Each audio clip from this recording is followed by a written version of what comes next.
I'm done. The Don's wife walked away silently, taking the one thing his power couldn't replace. Vincent Calder slammed the photograph onto the table so hard the glass cracked down the middle. You think I don't know? His voice didn't rise. That was the worst part, it never rose. It dropped, cold and flat, the way temperature falls before a storm wipes out everything in its path. You think I built this from nothing by being stupid? Elena stood 3 feet away, perfectly still. The photograph was of her, taken outside a courthouse 14 months ago. She was handing a manila envelope to a man. Vincent didn't recognize, which meant he wasn't one of Vincent's men, which meant Vincent had paid someone outside his own circle to follow his wife. You had me followed, she said. I protect what's mine. Those 4 words. She had heard variations of them for 11 years. I protect what's mine. Like she was a vault. Like she was a corner of real estate he'd acquired when the price was right. She didn't answer him. She just looked at the cracked photograph and made a decision so quietly inside herself that it didn't even feel like a decision. It felt like a door finally, mercifully closing. If someone had told you that you could give 11 years of your life to a man, 11 years of silence and sacrifice and careful, invisible labor, and walk away with nothing but a single suitcase and your own name, would you do it? Would you have the nerve? Subscribe to this channel and follow Elena's story to the end, because what she did next will stay with you long after the screen goes dark. Hit that like button and drop your city and country in the comments below. I want to see exactly how far this story travels. Now let's go back to that penthouse. Let's go back to the night Elena Marlowe stopped disappearing. The penthouse sat on the 53rd floor of a building that didn't appear on any public directory. Vincent had purchased it through 3 separate shell companies in 2009, back when his name was still something only a specific kind of person in a specific kind of room ever spoke aloud.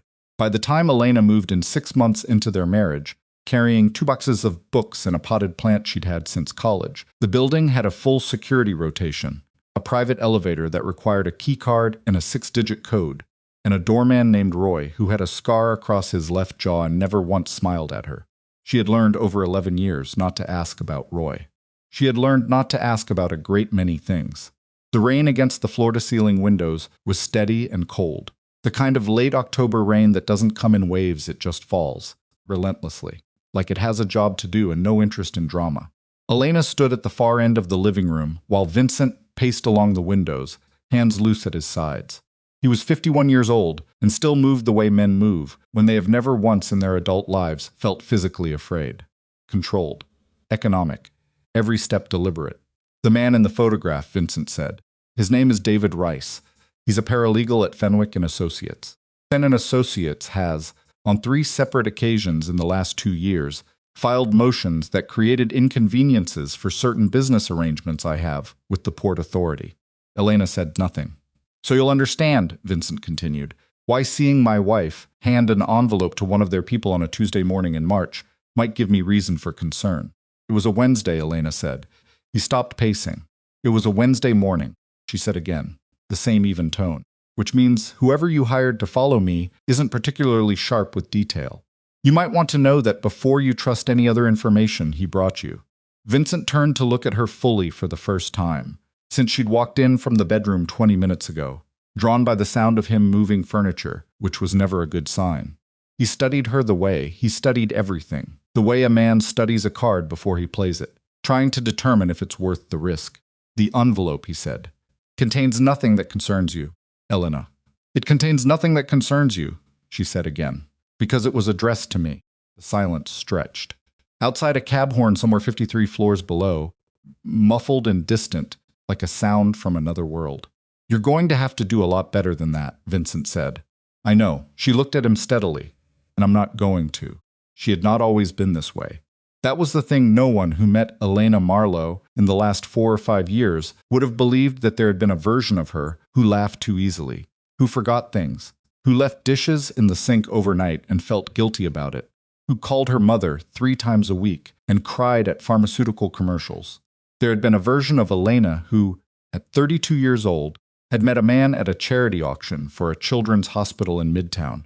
A man in a charcoal suit who had outbid everyone in the room for a painting he never once looked at and had thought, there's something broken in him that I want to understand. That had been her first mistake, not falling in love with him. She'd loved him genuinely, The way you love something that frightens you a little fully, and with your eyes partially closed. The mistake had been believing that her understanding could fix the break. They were married 14 months after they met, in a small ceremony at a vineyard in the Hudson Valley. 40 guests, no press. The only photograph that ever leaked showed Elena in a cream-colored dress she'd bought off a rack at a boutique in Soho, laughing at something Vincent had just said, her head tipped back, completely unguarded. People who later saw that photograph and knew who Vincent Calder was found it difficult to reconcile, not because Elena looked out of place, but because Vincent looked almost human in it. Almost.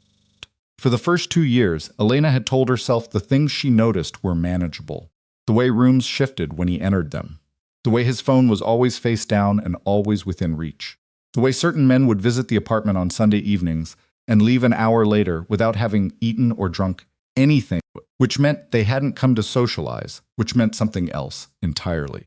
She told herself she could live alongside it without touching it.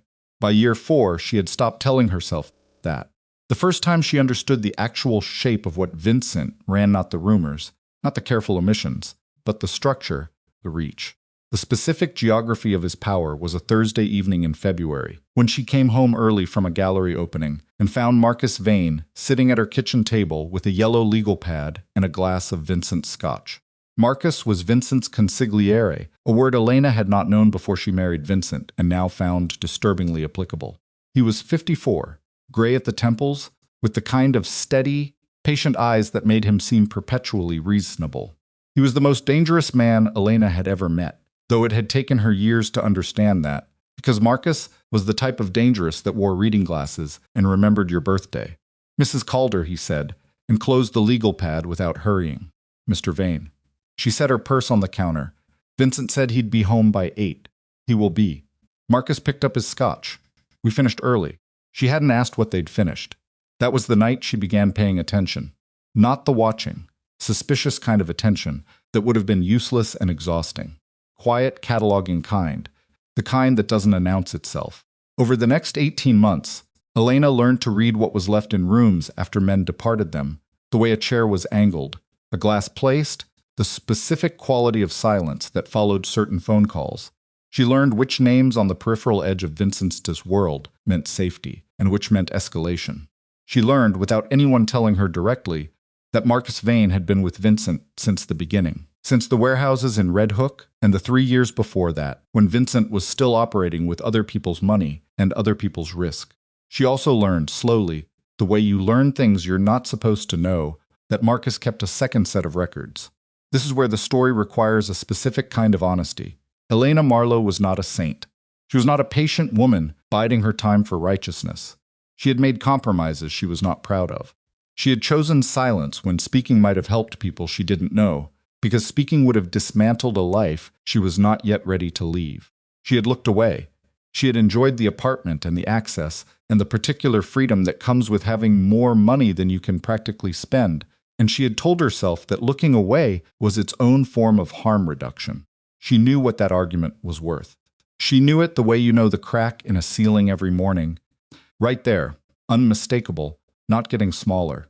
But there is a difference between complicity and participation, and Elena had spent years trying to live in that gap. And what she had discovered slowly, then all at once, the way these things always go, was that the gap does not stay the same size. It grows or it closes. It had been closing around her for 3 years, and the photograph Vincent had just slammed onto the table was the moment she acknowledged to herself that there was no more gap left. She was either in or she was out. She had made her choice 14 months ago, on a Wednesday morning, handing an envelope to a paralegal named David Rice outside a courthouse in Lower Manhattan.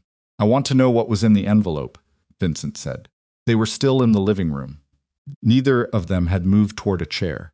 This was, Elena recognized, the kind of conversation that happened standing up, the kind where sitting down would signal something. Neither party was willing to concede. "I know you do," she said. "Elena?" His voice shifted, not softer exactly, but to a different register. The one she associated with the early years, with the vineyard in Hudson Valley, with a man who had occasionally, briefly, been able to want something other than control. "Talk to me. I've been trying to talk to you for 4 years. That's not. The night I told you Marcus was skimming from the harbor accounts. You told me I misunderstood what I saw. You didn't have the full picture. The morning after the Delancey situation, she watched him still. When I told you 3 of your transport routes were being monitored and you needed to move them. You asked me how I knew. I told you I'd overheard something at Lorraine's dinner party. You said I should leave the operational concerns to people who understood them. She paused. Those routes were raided 6 weeks later. You lost the Marino contract. You never asked me about it again. The rain kept falling. Vincent's jaw moved slightly, the way it did when he was processing something he didn't like. I'm not keeping score, Elena said. I'm not. I'm telling you the texture of 11 years. I'm telling you what it felt like to watch, and help, and protect, and never once be asked directly. Always peripheral. Always the woman beside you, not the person beside you. You knew what this life was. I knew what I thought it was. I didn't know I would disappear inside it. He crossed his arms. A defensive posture, she knew every one of his postures. You haven't disappeared. You're standing right here. Vincent. She looked at him carefully. When did you last ask me what I wanted? The silence that followed was different from the other silences. It was the specific silence of a man encountering a question he cannot strategize around.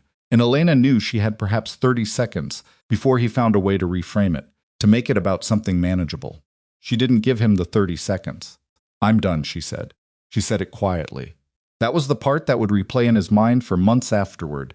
Not a declaration, not a confrontation. Just 2 words delivered in the same tone you'd use to say the rain's letting up or I'm going to bed.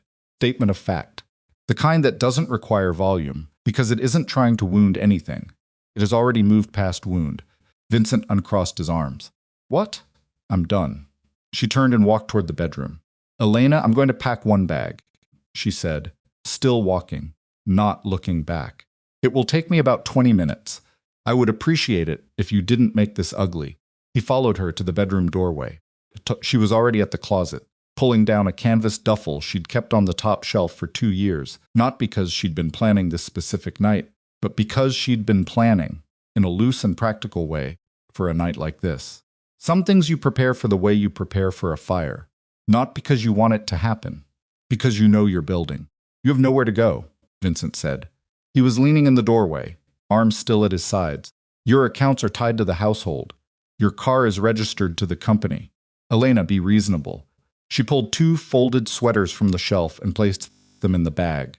I've been reasonable for 11 years. What does that mean? What does done mean? Done with what, exactly? The marriage? You're going to walk out at midnight in the rain because I showed you a photograph? She turned to look at him then. He was standing in the doorway of the bedroom they had shared for 9 years, the man she had married at a vineyard in the Hudson Valley, in a dress she'd bought off a rack, and he was genuinely confused. That was the part that was almost unbearable, not the anger, which she'd been braced for, but the confusion. Vincent Calder could not conceive of a version of events in which she had reached a limit that was real. It was never about the photograph, she said. She went back to packing. She took clothes, a few books, a small wooden box from the bottom drawer of her nightstand that Vincent had never once in 11 years asked about, her passport. A phone she'd purchased 18 months ago on a prepaid plan, which had never once been connected to anything in this apartment or this life. She did not take jewelry. She did not take any of the cash she knew Vincent kept in the false bottom of the study's bookcase. She did not take the emergency credit card he'd given her 3 years ago, which she had never once used. She took the things that were hers before she met him. When she came back out with the bag over her shoulder, Vincent was still in the doorway. He had moved through confusion into something colder, not quite anger, but the borderland just before it. You have nowhere to go, he said again, but it came out differently this time. Reasonable, more warning. I know you believe that, Elena said. She stopped a few feet from him, close enough to see the specific quality of his eyes, that particular mix of pride and something that might, in different circumstances, have been fear. That's the only part of tonight that makes me sad. She waited. He didn't move from the doorway. Vincent, she said, let me out. He let her out. He would tell himself later that he let her because he expected her back within the week. He would tell himself he was giving her the room to exhaust the gesture, to walk far enough down the road to understand it ended in nothing. He would tell himself it was strategy that contained exits were cleaner than scenes, and he had never been a man who made scenes. All of that was partially true.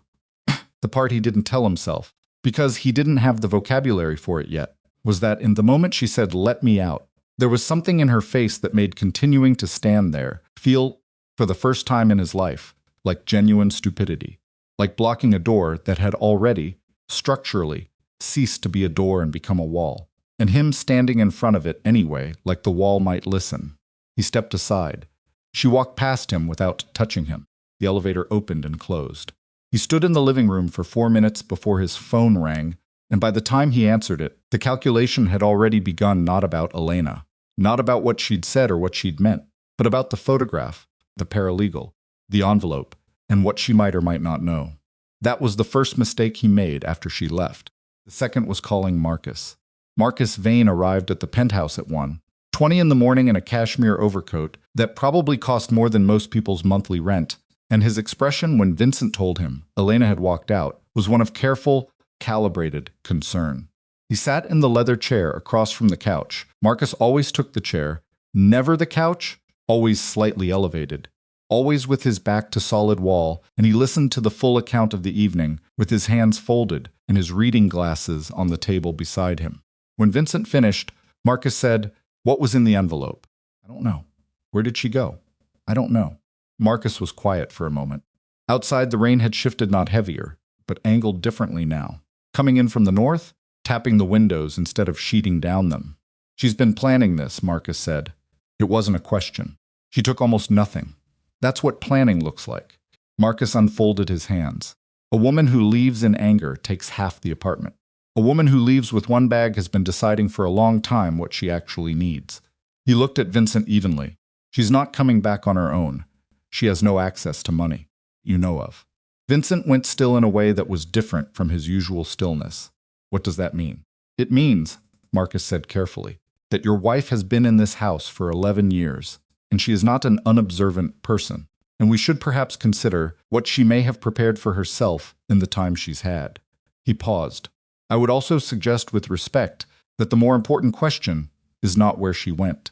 The more important question is what she knows." There it was. Vincent heard it and understood it and filed it in the place in his mind where he put things that required sustained, cold attention. He looked at Marcus and thought, not for the first time, that the man across from him was the sharpest reader of situations he had ever known. He had no idea in that moment how accurate that thought actually was. Elena's sister was named Carol Marlowe Briggs, and she lived in a 3-bedroom apartment in Astoria, Queens, with a 12-year-old named Benny, who played too many video games, and a husband named Pete, who worked in HVAC and had, from the first time he met Vincent Calder at a holiday dinner in 2014, never once been comfortable in the same room with him. When Elena knocked on Carol's door at 1:47 in the morning with a canvas duffel and rain-damp hair, Carol took one look at her and said, "Kitchen," and put the kettle on. They sat at Carol's kitchen table, the same yellow linoleum-top table Carol had owned since her first apartment at 24, which Elena had always secretly loved because it was so emphatically, unapologetically itself, and Elena wrapped both hands around a mug of tea and didn't say anything for a while. Carol didn't push. That was the thing about Carol, she had her sister's same capacity for stillness, but where Elena's stillness was tactical, Carol's was simply temperamental. She just sat. "Waited, I left," Elena said finally. "I can see that tonight, I know. Your hair's still wet." Carol took a sip of her own tea. "Are you okay?" "I don't know yet." Elena looked at the surface of the mug. "Probably not. Not for a while." "Okay." Carol nodded. "Benny's at a sleepover. Pete's working an early shift. He'll be up at 5 and out by 5:30. Guest room's made up." Elena looked up. "I don't know how long." "Elena." Carol's voice was flat and certain. "Don't." She didn't. Later, with the apartment quiet and Benny's video game collection visible on a shelf through the guest room door, Elena sat on the edge of the bed and opened the small wooden box she'd brought from the nightstand.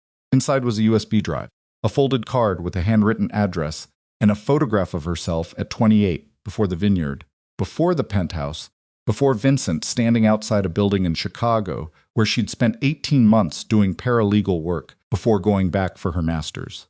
She looked uncomplicated in the photograph, young in a way that had nothing to do with age. She put the photograph back. She held the USB drive for a moment, then put it back too. She lay down without undressing and listened to the Queen's traffic outside the window, the specific, unremarkable music of a neighborhood that did not require keycards or codes, and she did not sleep for a long time, and when she finally did, She did not dream about Vincent. She dreamed about the vineyard, the cream-colored dress, the way the light had been that afternoon, golden and slightly hazy, the kind of light that makes everything look like something you'll regret losing. She woke up at 5:15 to the sound of Pete's keys and the front door closing, and she stared at the ceiling and thought, okay, now it starts. Vincent froze her accounts at 8:00 a.m. He did it efficiently, without anger, the way he dismantled anything that had ceased to serve its function. 4 calls to 4 different institutions made from his study, while Marcus sat across the desk from him drinking coffee and taking notes on that yellow legal pad. The joint checking account, frozen. The credit cards registered to her name under household accounts, suspended. The secondary savings account Elena had opened during year 2 of their marriage, flagged with a hold pending a legal inquiry that 2 of Vincent's attorneys had drafted before breakfast. Her personal accounts, Marcus said. The ones before the marriage. Vincent looked up. She has those? She had an account at Chase when you married her. Small, she may have maintained it. Check. I can check. But if she was smart enough to leave the jewelry, she was smart enough to keep money somewhere we don't have reach. Marcus made a note. The more productive avenue is the paralegal. Rice. I made some calls this morning. Marcus set down his coffee. David Rice has been at Fenwick and Associates for 6 years. He handles real estate filings, primarily. Nothing that should intersect with any of our interests in any direct way. He paused. Unless the intersection isn't the filings. Unless the intersection is the attorney. Vincent's eyes moved. Which attorney? Fenwick himself is semi-retired. The operating partner is a woman named Sandra Cho. She does, among other things, independent notarization of sensitive documents. Marcus let that sit for exactly the right amount of time. Documents that require a neutral party. Documents where the holder wants a record that doesn't pass through any of the normal channels. The room was very quiet. Elena was having documents notarized, Vincent said. That would be consistent with what we know. What documents? That, Marcus said, is what we need to find out. He said it with the specific urgency of a man who is very interested in the answer. The specific urgency, Elena would have recognized instantly, of a man who already knows the answer and is managing the rate at which someone else finds out. The city moved to make things difficult for her with a speed that impressed her, even though she had expected it. By noon, the joint accounts were gone. By 2 in the afternoon, she received a call from a woman at Chase Bank who was very apologetic and very unable to explain why a temporary review had been placed on the small personal account Elena had maintained since she was 26, which had a balance of $11,000, and which she had kept carefully separate from every financial arrangement with Vincent, but not, apparently, carefully enough. She sat in Carol's kitchen, phone on the table, and did the math. The account at Chase, inaccessible for a minimum of 72 hours.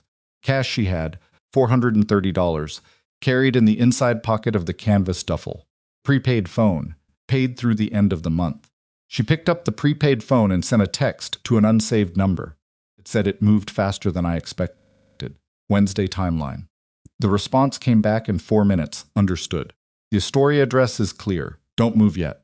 Elena put the phone down and looked out Carol's kitchen window at the gray October sky and thought about all the things she had done over the past 14 months that had led to this specific Tuesday noon, this specific kitchen, this specific calculation of available resources. She thought about whether she'd been stupid. She thought about it for about 90 seconds, which was longer than she usually allowed herself for retrospective doubt. Then she thought, no, not stupid, just slower than him in some things, but not in the ones that matter. The men started appearing outside Carol's building at 4:00 p.m., 2 of them in a gray sedan with jersey plates. Not doing anything, just present. The specific presence of men who are being paid to be somewhere and are comfortable with the boredom of it. Elena saw them from the 3rd floor window. She stood back from the glass and watched the car for 45 seconds. Then she went and found Carol in the living room. There are 2 men outside in a gray sedan. Carol looked up from her laptop. Vincent's? Yes. Carol closed the laptop. Her face did the thing it always did when she was moving from one mode to another, a brief, small tightening around the eyes, like someone pulling a cord. Okay. What do you need? I need to know if you mind them sitting out there. Do I mind? Carol repeated. Elena, there are 2 strangers parked outside my son's building. I know. Then I mind. She stood up. What are we doing? Nothing yet. Elena turned back to the window. They're watching. They're not moving, which means they don't have what they need, yet they're tracking, not retrieving. As long as Vincent doesn't know what's in those documents, I'm more useful to him findable than disappeared. That's a very cold way to think about your husband having you followed. Yes, Elena said. It is. Carol was quiet for a moment. Then what's in the documents? Elena looked at her sister. Carol was 51 years old, 3 years older than Elena, and had spent her entire adult life being the steady, unremarkable Marlowe sister, the one who hadn't gone to New York and married the dangerous man, the one who had the yellow linoleum table, and the kid who played too many video games. Elena had spent years feeling guilty about the gap between their lives, the way fortune had distributed itself unevenly between them. She had also spent years making sure that gap was the reason Carol was safe. Better if you don't know, Elena said. Elena. Carol. She turned back from the window. I promise you the less you know, the shorter this is. I need 3 days. Maybe 4. After that, it's not your problem anymore. Carol looked at her for a long moment. The kind of look that carries 11 years of worry inside it, and a specific older sister resentment of having been kept outside something for too long. 3 days, Carol said. Maybe 4. Fine. Carol picked up her laptop again. I'm making pasta for dinner. You're going to sit down and eat it like a normal person. Elena almost smiled. Okay, and you're going to tell me what you want to do after, Carol said. Not the plan, not the strategy. What you actually want. When this is over, Elena was quiet. A place, she said finally. Small. Something with a window that faces east, so the light comes in the morning. She paused. Somewhere that isn't a negotiation. Carol nodded just once. Outside, the gray sedan sat with its engine off in the October afternoon, and the 2 men inside it reported back to Marcus Vane at 4:45 p.m. that the subject was inside, stationary, and appeared to have made no attempt to leave. Marcus passed this information to Vincent. He also, without Vincent's knowledge, passed a separate message to a phone number that appeared nowhere in Vincent Calder's organizational records. The message said, "She's in Astoria, move the timeline up." Elena didn't sleep well the second night either. She placed the guest room and ran the sequence in her mind the way she had run it hundreds of times over 14 months, each step, each dependency, each point where it could fail and what the failure would mean. She was not a strategist by training. She had a master's in art history and had spent 5 years working in development for a nonprofit before she married Vincent, and none of that had given her any obvious preparation for this. What she had was attention. What she had was 11 years of watching a man who was very good at being powerful and learning not the specific mechanics, which were his and his alone, but the architecture, the way power moved, the way it depended on information and loyalty, and the specific fear that comes from never knowing when someone is watching. She had turned that architecture back around. Not all of it. She was not naive enough to believe she'd covered everything. There were gaps she couldn't fill, angles she couldn't see, and at least 2 things she had done in the past 14 months that she was not entirely certain about. But the core of what she'd built, the documents, the copies, the carefully arranged record of what Marcus Vane had been doing inside Vincent's organization for the past 7 years that she was certain about. She was certain because she had watched Marcus for 3 years before she began collecting anything. She had watched him the way she had once watched Vincent, not suspiciously, but attentively, with the specific patience of a person who knows that the thing they are looking for will reveal itself if they simply do not look away. She had not looked away. And Marcus, who was brilliant and careful and had spent decades managing the way other people saw him, had made the mistake that very careful people sometimes make. He had discounted her. Not obviously. Not rudely. Marcus was never rude, never obvious.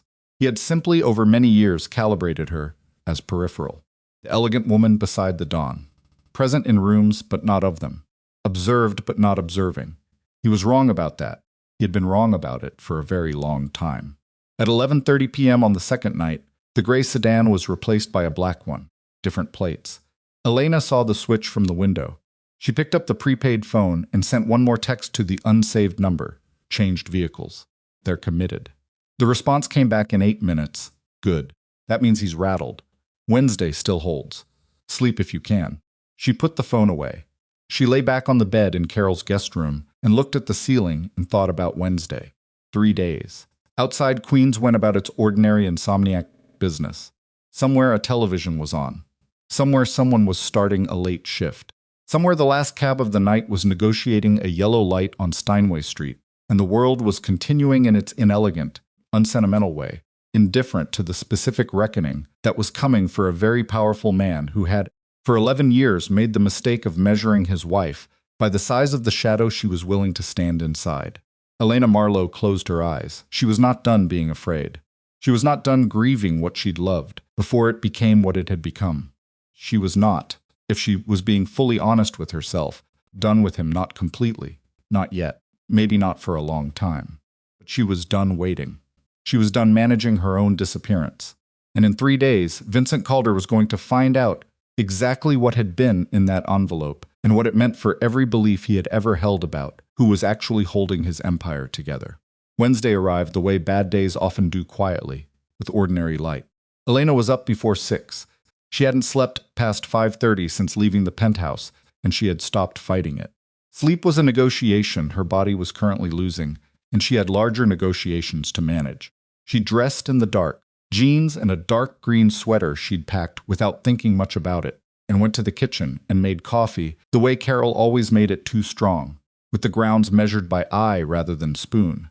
The way their mother had taught them both in a kitchen in Providence 30 years ago, that no longer existed as anything but a specific quality of light in their memories. She stood at the counter and drank the coffee and looked out the window at the street below. The black Setz was still there. Different man behind the wheel from last night, she could tell by the way he held his shoulders, higher and more alert than the overnight guy, who had gone boneless with boredom by 3 in the morning. This one was fresh, paying attention, which meant the overnight report had been interesting enough to warrant a more attentive rotation. She turned away from the window. She had 3 hours. Prepaid phone on the counter showed one message, sent at 5:47 a.m. from the unsaved number, "Everything's in place. Sandra's office, 9:15. Use the Ditmars entrance." Elena read it once. Then she deleted it, the way she deleted every message from that number, and put the phone in her pocket. Carol appeared in the doorway at 6:20 in a bathrobe and the specific expression of someone who has decided not to ask the questions they most want to ask. Poured herself coffee. Sat at the yellow table. Elena sat across from her. "Pete know anything?" Elena asked. "Pete knows you're staying here. He doesn't ask more than that." Carol wrapped both hands around her mug. "He's a good man, I know he is. He always thought Vincent was—" Carol stopped. "I know what Pete thought." Carol nodded. Neither of them said anything for a moment. Outside, a garbage truck was making its slow, grinding progress down the block, the sound of ordinary life, which Elena had been thinking about a lot in the past 2 days. Specific texture of ordinary life, how it continued regardless. After today, Elena said, "Things are going to move quickly. Whatever happens, whatever you hear, I need you to stay exactly here. Don't call anyone. Don't answer questions from anyone you don't already know." Carol's jaw tightened. "Are you in danger?" "I've been in danger for about 3 years," Elena said. "Today is when I stopped managing it quietly." Carol looked at her for a long time. The older sister looked the one that carries inside it every argument they'd ever had, every phone call Carol had made at midnight worried, every holiday dinner she'd sat through, watching her sister perform the careful choreography of a woman navigating something she wasn't permitted to name. "Come back," Carol said. "That was all, I will," Elena said. She finished her coffee. She rinsed the mug. She put on her jacket, picked up a small bag she'd prepared the night before, and walked to the front door. "There's a man watching the building," she said, hand on the knob. "When I leave, he'll follow me, or he'll call it in. Either way, the sedan will be gone within 10 minutes. Don't go outside until after that." Carol didn't answer. Elena could feel her sister's fear in the room, like a change in air pressure. She opened the door and walked out. She took the stairs instead of the elevator, exited through the building's side door onto 34th Avenue, and walked north for 2 blocks before cutting east. She'd mapped the route 3 weeks ago, on a different phone she no longer carried, walking it twice in daylight to fix the turns in her body, rather than her head left at the dry cleaner, right at the hardware store with the painted window, through the small parking structure that cut a block off Ditmars Boulevard. She was being followed within 90 seconds.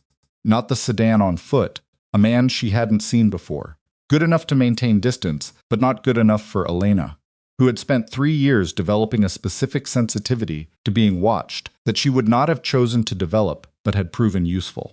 He was 40 yards back, dark coat, moving at the pace of someone who was trying to match her stride without matching her rhythm. She didn't speed up. She didn't look back. She turned into the parking structure. Halfway through, in the dim fluorescent midsection, Where the cameras covered the entrances, but not the middle span, a car door opened. A woman Elena's age stepped out, dark coat, flat shoes, a briefcase that was not actually a briefcase. Clear, the woman said. One on foot, Elena said. He'll be at the entrance in about 40 seconds. Cameras looped. The woman opened the rear door of the car. Get in. Elena got in. The car moved before she had the door fully closed, out the Ditmars exit, left onto the boulevard, unremarkable in the morning traffic. Elena looked out the rear window. The man in the dark coat appeared at the parking structure entrance, looked both directions, and reached for his phone.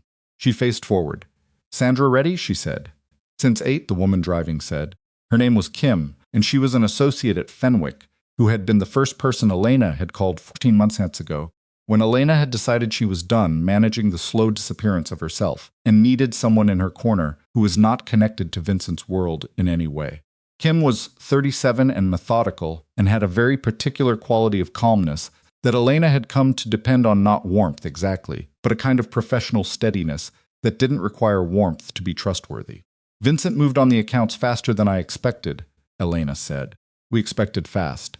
The chase hold should lift in 72 hours, regardless it's procedural. He can't sustain it without a formal filing, and a formal filing requires his name on something he won't want his name on. Marcus may push him toward it anyway. Kim glanced in the rearview mirror once quickly. What makes you say that? Because Marcus's priority right now isn't finding me. It's controlling what Vincent does while he finds me. Elena looked out the window at Astoria moving past.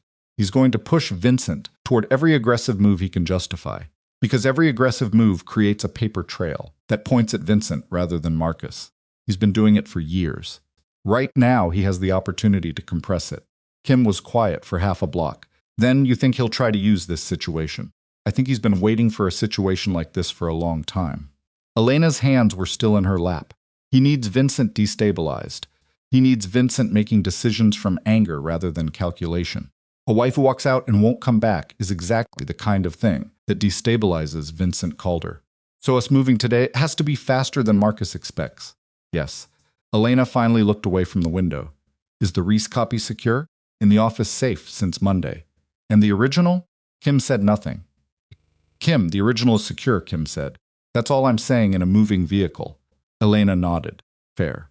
Sandra Cho's office occupied the top floor of a 4-story building 2 blocks from the Queensboro Hall, which was close enough to the courthouse infrastructure to be useful, and far enough from Midtown to be, in Sandra's words, blessedly untrendy. Sandra herself was 61, the kind of woman who had been formidable at 30, and had simply accumulated more surface area for formidability since. She wore her hair short and silver, and had a handshake that made younger attorneys straighten their posture involuntarily. She was standing at her office window when Elena came in, looking at the street below with the expression of a woman taking inventory. The man who was following you, Sandra said without turning around. He's still on Ditmars. He called someone about 4 minutes ago. Marcus's people are faster than Vincent's, Elena said. That's not a good sign. No. Elena sat in the chair across from Sandra's desk. It means Marcus already knew to have someone closer to Astoria than Vincent did. Sandra turned from the window. She was carrying a legal pad and a fountain pen that she capped and uncapped when she was thinking, which Elena had learned to use as a pacing signal. Right now the cap was off. Tell me what changed. He showed me a photograph of you and David. Yes. So he's had surveillance on you for how long? The photograph was from 14 months ago. So at minimum 14 months. Sandra sat down behind her desk. Uncapped pen, recapped it. That predates our first conversation. Yes. He had you watched before you were doing anything.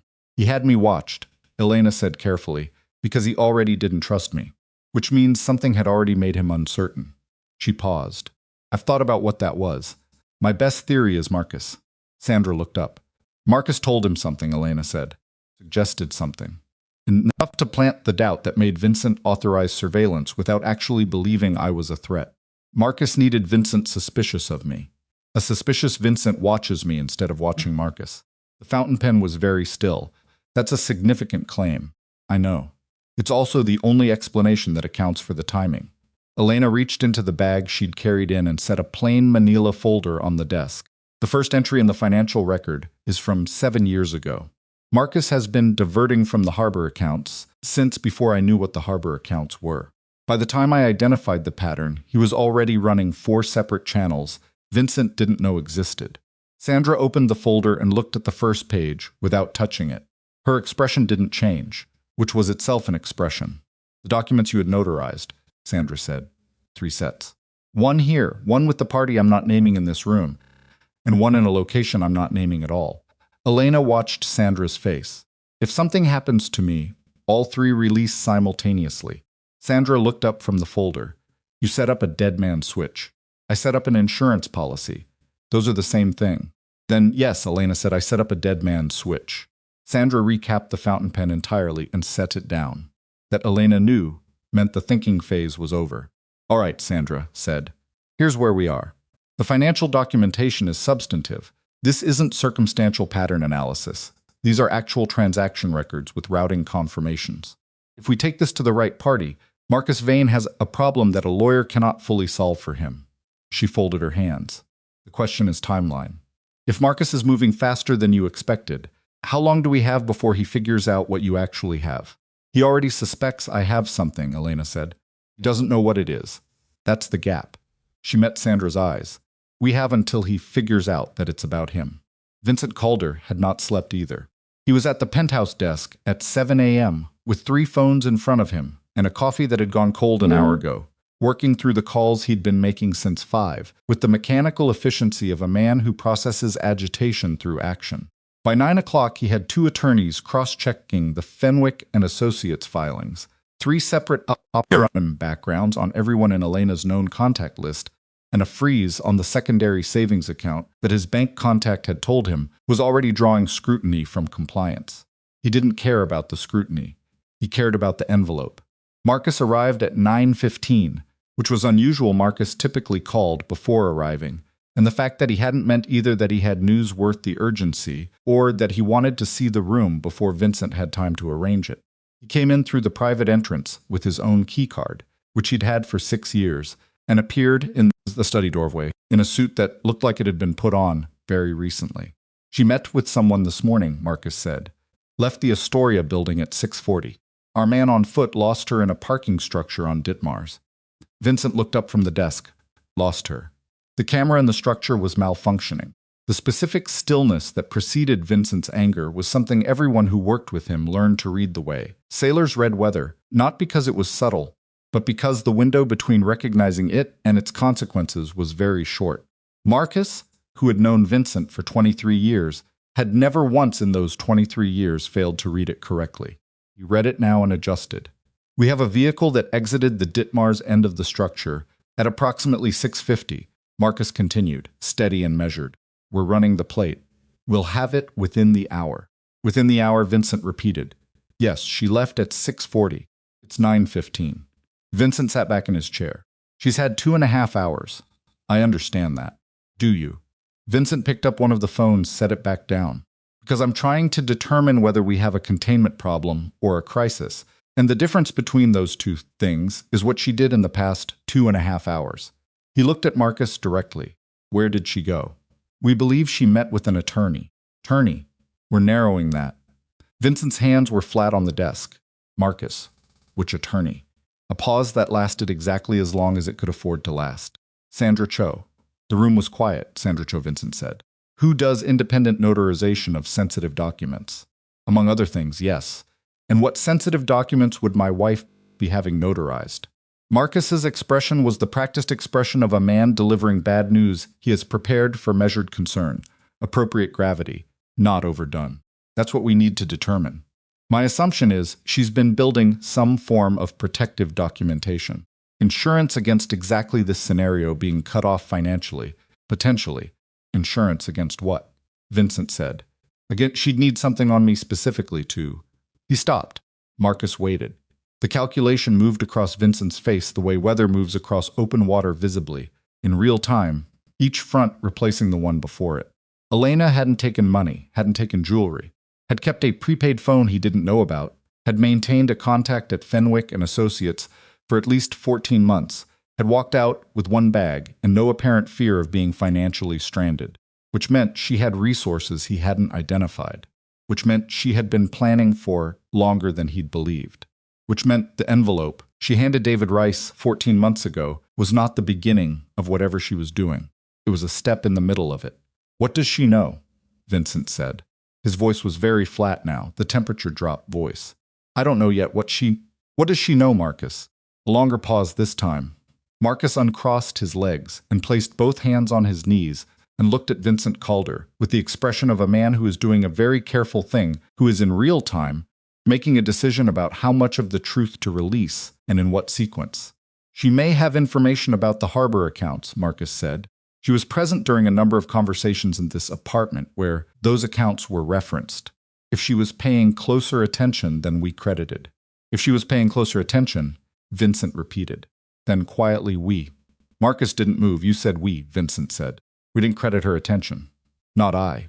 He was very still. When did you start thinking of her attention as a shared problem, Marcus? You don't misspoke. The room was very quiet. Outside the floor-to-ceiling windows, Manhattan went about its enormous, indifferent business. Somewhere 40 floors below, a siren moved through the streets, that specific Doppler shift of urgency passing by, urgent about something else entirely. She's been more observant than either of us gave her credit for, Marcus said carefully. I'm saying that as a practical matter, going forward. Stop. Vincent held up one hand, not aggressive, almost gentle, which everyone who knew Vincent Calder understood was worse. I'm going to ask you something, and I need you to hear the question fully before you answer. Marcus was very still. The harbor accounts, Vincent said. The diversions I found in the secondary audit 18 months ago. The ones that reconciled the ones that came back clean when we ran them again. He paused. How did those discrepancies reconcile? The external auditor confirmed. I know what the external auditor confirmed. I'm asking you how they reconciled. Specifically. Because I looked at those numbers myself, and they didn't add up. And then they did, and I accepted that, because the auditor signed off and because he stopped again. His jaw moved. Because you told me the irregularity was from the Marino transition. It was it? Marcus looked at Vincent Calder. 23 years. The warehouses in Red Hook. 3 years before that, when they were both operating on borrowed resources and borrowed time, and a particular kind of loyalty that Vincent had believed, had staked everything on believing, was the real kind. Yes, Marcus said. It was. Vincent nodded slowly, picked up his coffee, remembered it was cold, set it back down. Find her, he said. Bring me whatever she took out of that apartment. And Marcus, he looked up one more time. Don't filter anything. Whatever you find. Bring me all of it. Marcus stood. Buttoned his jacket, of course. He walked to the door. He did not look back. The plate on the car came back registered to a property management company in Maspeth that had closed its offices 14 months ago, which was not surprising to Marcus because he had not actually expected the plate to yield a useful result. What he had expected was exactly what he got: confirmation that Elena's operation was better insulated than Vincent understood, and that the people helping her knew how to structure things that didn't resolve on a simple search. He sat in the back of his car on Park Avenue and thought about the timing. The financial records she had, if she had them, and he was now almost certain she had them, or at least a version of them, were not on their own, sufficient to bring anything to a formal proceeding. They required context. They required someone who understood the structure of the harbor accounts and could speak to them credibly, which meant they required testimony from someone inside Vincent's organization. Or they required a federal agency that had its own parallel investigation and needed documentation to close it. Marcus took out his own phone, his second phone, the one that was never in the same room as Vincent's penthouse, and sent a text to a number he had called twice in the past 3 months.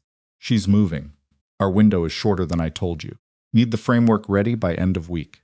The response came back in 11 minutes. Understood. What's her current position? Marcus looked out the car window at the city he had spent 23 years helping one man control and typed, unknown. But she's already at the attorney. She's further along than we calculated. He put the phone away. He allowed himself, very briefly, the specific feeling of a man who has been building something in the dark for a very long time and can finally see the shape of it in the approaching light. Then he put that away too and told his driver to take him back to the penthouse. Elena's second meeting that morning was in a diner on Queens Boulevard, not because diners were inherently secure, but because they were loud, which served the same purpose. She took a corner booth with her back to the wall, ordered coffee she didn't intend to drink, and waited.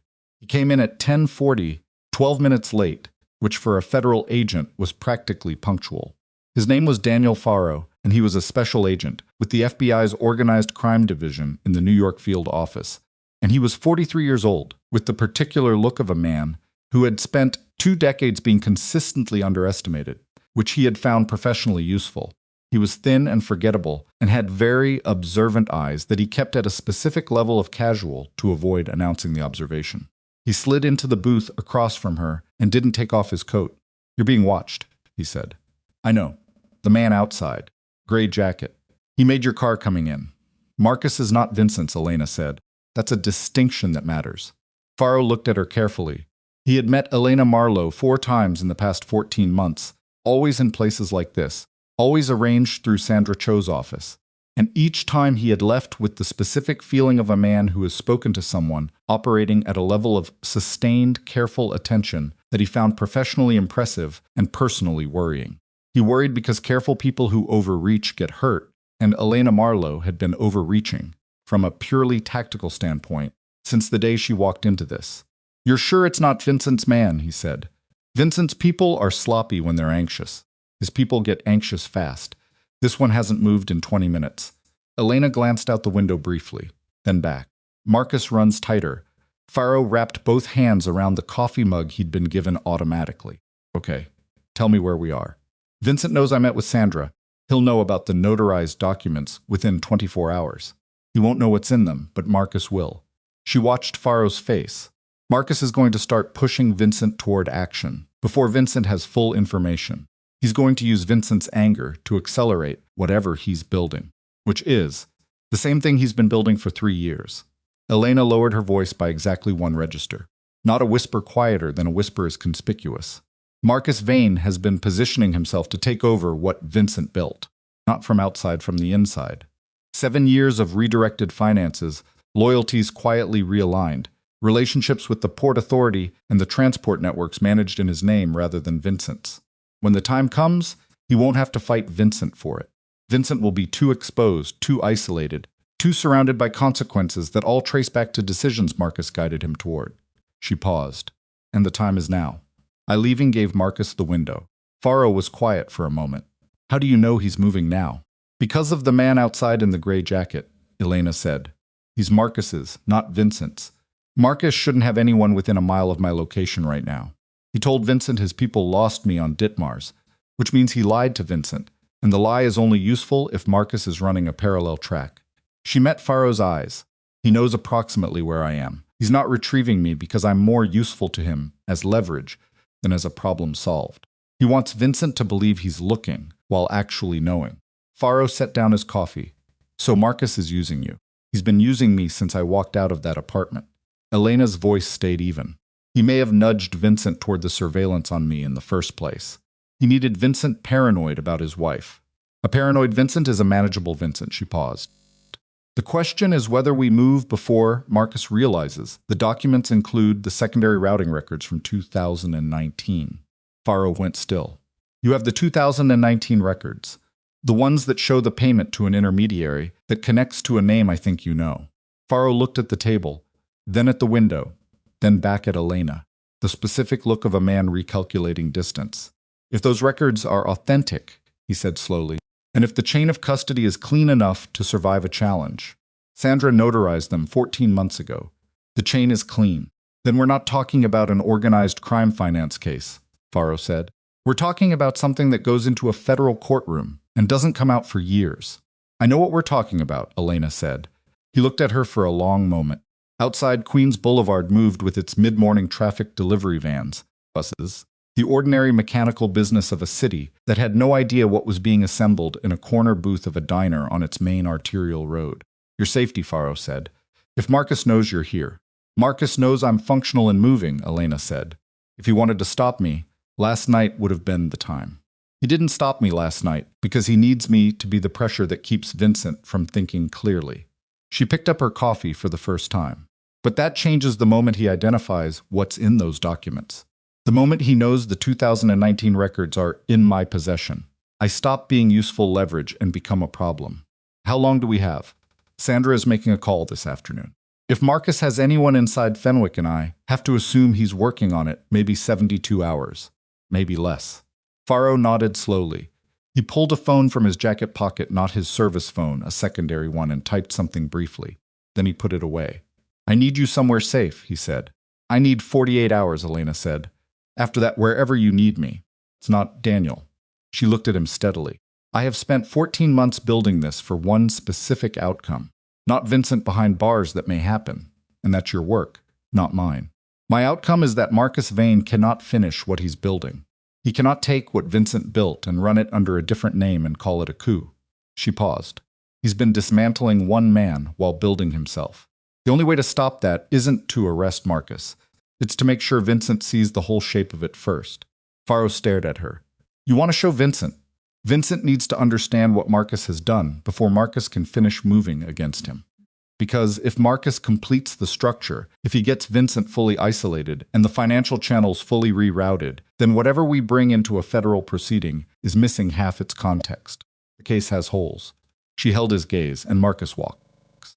The diner was warm and loud and smelled like coffee and griddle. At a table 4 booths away, a man in a gray jacket was eating eggs and not looking at them, which was its own form of looking. 48 hours, Faro said finally. 48 hours. He stood and put $3 on the table for a coffee he'd barely touched. Don't go back to Astoria. I wasn't planning to. Elena.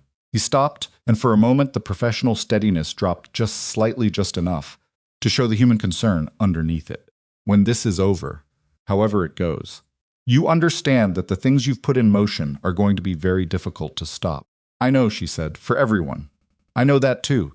He nodded once and walked toward the back of the diner, and out through the kitchen exit, which Elena had identified 2 weeks ago as the cleaner departure.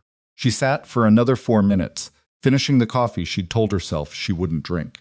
Through the window, she watched the man in the gray jacket pay his check and leave, turning north on Queens Boulevard, pulling out a phone the moment he hit the sidewalk. Marcus would know she'd met with someone. He wouldn't know who, not yet. 48 hours had started. Vincent called Marcus at noon. The attorneys found something, he said. There was no greeting. Marcus had stopped expecting greetings from Vincent approximately 15 years ago. What kind of something? A filing from 14 months ago. Real estate documentation notarized through Fenwick. Vincent's voice was controlled, very flat. The filing is for a property purchase in Elena's name only. A house, Marcus, on the Connecticut coast. Purchased under her maiden name through a trust she established 6 years into the marriage without my knowledge. Marcus was in his car. He kept his expression neutral and his voice level and his hands very still. She bought a house, he said, with money from an account I didn't know existed. The account she'd been building since year 3 of the marriage. A pause. Small deposits, regular, nothing that would flag anything. Under her maiden name through an LLC that resolves to a Connecticut address that resolves to a P. O box. Another pause. She's been planning to leave since year 3. Vincent. She's been planning to leave since year 3. The control in his voice was the kind that costs something to maintain. You could hear the cost of it. The tension of a man holding something very large in check. I need to know if she can access that property. The freeze won't extend to. I know the freeze won't extend to it. It's under a separate structure. His voice was very quiet now, which means she has somewhere to go, which means she has resources, which means everything I thought I knew about what she was capable of is wrong. He stopped. How wrong am I, Marcus? The question hung there. Marcus watched the city through the car window and thought, in the specific way, he thought about things that required precision, about the next 12 words out of his mouth. I think, Marcus said carefully, that Elena is more capable than either of us gave her credit for. And I think the question of what she has and what she intends to do with it is now urgent in a way it wasn't yesterday. Find the property, Vincent said. Yes. And Marcus. The voice went flatter, which shouldn't have been possible, and was. Find out if she's working with anyone. Anyone at all. I don't care how peripheral they seem. I want to know every person she's spoken to in the last 14 months. He hung up. Marcus sat in the back of his car for 30 seconds without moving. Then he made the call to the number he'd texted that morning. It's moving, he said when the line picked up. Vincent's at the edge. One more thing and he goes over it. What kind of one more thing? Marcus looked out the window. A city bus went by, unremarkable, full of people going somewhere that had nothing to do with any of this. The kind I provide, he said. Elena got the call from Kim at 2:18 in the afternoon. She was in a hotel room she'd checked into under a name she'd established 18 months ago. Not a false name, exactly, but a legal variant that resolved to her without being immediately searchable against Elena Calder or Elena Marlowe. Third floor, interior room, no window to the street. Sandra had a visitor, Kim said. Her voice was very controlled. Too controlled. 40 minutes ago, 2 men. They didn't come inside, they waited in the lobby and asked the receptionist to pass a message to Sandra. What message? That Mr. Calder's office would appreciate a professional courtesy call at Sandra's earliest convenience.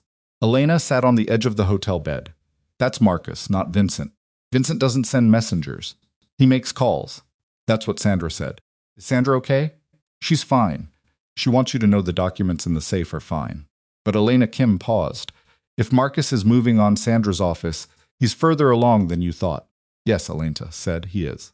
She stared at the wall across from the bed. Beige paint. A print of a generic harbor scene that had probably come in a bulk order from a hotel supply company. Vessels in perfect, composed stillness on a painted sea that had never in its life required anyone to navigate it. The timeline moves up, she said. To when? Elena looked at the print for another moment. Then she picked up the prepaid phone and started composing a text to Faro's secondary number. Tonight, she said. Kim was quiet for 3 seconds. That's not enough time to... It has to be, Elena said. Because Marcus sent 2 men to Sandra's lobby this afternoon, which means by tomorrow morning, he'll know there's nothing in that safe worth acting on, which means he'll know the real copies are somewhere else, which means he stops managing me as leverage and starts managing me as a threat. She finished the text and hit send. Tonight. Tell Sandra to expect a call from Faro's office by 6. She hung up. She sat in the hotel room with the phone in her hand, and the harbor print on the wall, and the particular silence of a place that had been designed to have no character and had succeeded, and she felt not fear exactly, but its immediate neighbor. The thing that lives right next to fear, and is sometimes harder to manage because it doesn't have an obvious object. It was just the weight of the thing, the full accumulated weight of 14 months of careful construction, balanced against the next 12 hours of people and contingencies she could not fully control. She had built this as carefully as she knew how to build anything. It didn't feel careful anymore. It felt like standing at the edge of something very high, having committed to the jump, waiting for the moment when the commitment becomes irreversible. That moment, she understood, had already passed. It had passed at midnight 3 nights ago in a penthouse on the 53rd floor, when she said 2 words to a man who had spent 11 years believing she had nowhere to go, and then walked past him through a door that had been, in every way that mattered, already open. She stood up. She put on her jacket. She had 12 hours. The text Faro sent back at 3:47 p.m. was 4 words lobby. 1 hour. Alone. Elena read it standing in the hotel bathroom with the tap running, which was a habit she'd developed over the past 2 steezes, without consciously deciding to the white noise of water as a kind of privacy, even in a room she was alone in. She turned the tap off, looked at herself in the mirror above the sink for exactly as long as it took to confirm that she looked like a woman who had slept 4 hours in 3 days, which was accurate, and then she looked away and put her jacket on and picked up the bag. The hotel lobby was on the ground floor, off a side entrance on 43rd Avenue, not the main entrance which faced the busier street. Elena had booked it specifically for the side entrance. She went down the stairs rather than the elevator and came through the side door into the lobby at 4:48, which gave her 12 minutes. Faro was already there. He was standing near the window with his coat on and his hands in his pockets, and he was not alone. The man beside him was someone Elena had never seen, mid-50s, heavy through the shoulders, with the specific posture of someone who had been in institutional settings long enough that the posture had become structural. Federal, Elena thought immediately, but not field, administration, or legal. Her pace didn't change. She walked to them and stopped. "This is Assistant U.S. Attorney Gerald Marsh," Faro said. No preamble, no softening. That was the first signal. "He needs to talk to you directly." Marsh extended his hand. Elena shook it. His grip was solid and brief, and told her nothing. "Ms. Marlowe," he said. "Can we sit?" "What happened?" Elena said. She didn't move toward the chairs. Marsh looked at Faro. Faro looked at Elena, and his eyes said, "Let him talk." "There's been a development," Marsh said. "What development?" Another look between the 2 men, the kind of look that carries a conversation compressed into a second. And the conversation being carried was one Elena didn't have access to, which was itself information. "Please," Marsh said. "Sit down," she sat. The development was this: the secondary routing records from 2019, the ones Elena had described to Faro that morning in the diner, the ones that connected Marcus Vane's financial diversion to a specific intermediary, the ones that were the structural core of the case she'd spent 14 months building. Those records has also been in the possession of the FBI's Organized Crime Division for 11 months.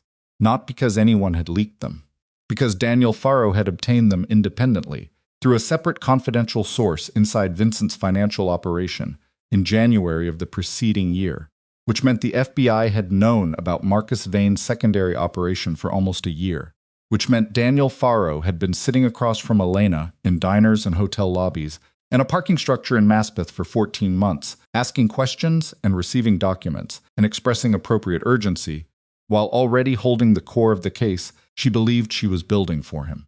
Marsh delivered this information, sitting across from her in the hotel lobby, in the particular tone of a man who has had to deliver information that will hurt someone, and has learned, professionally, not to inflect it with apology.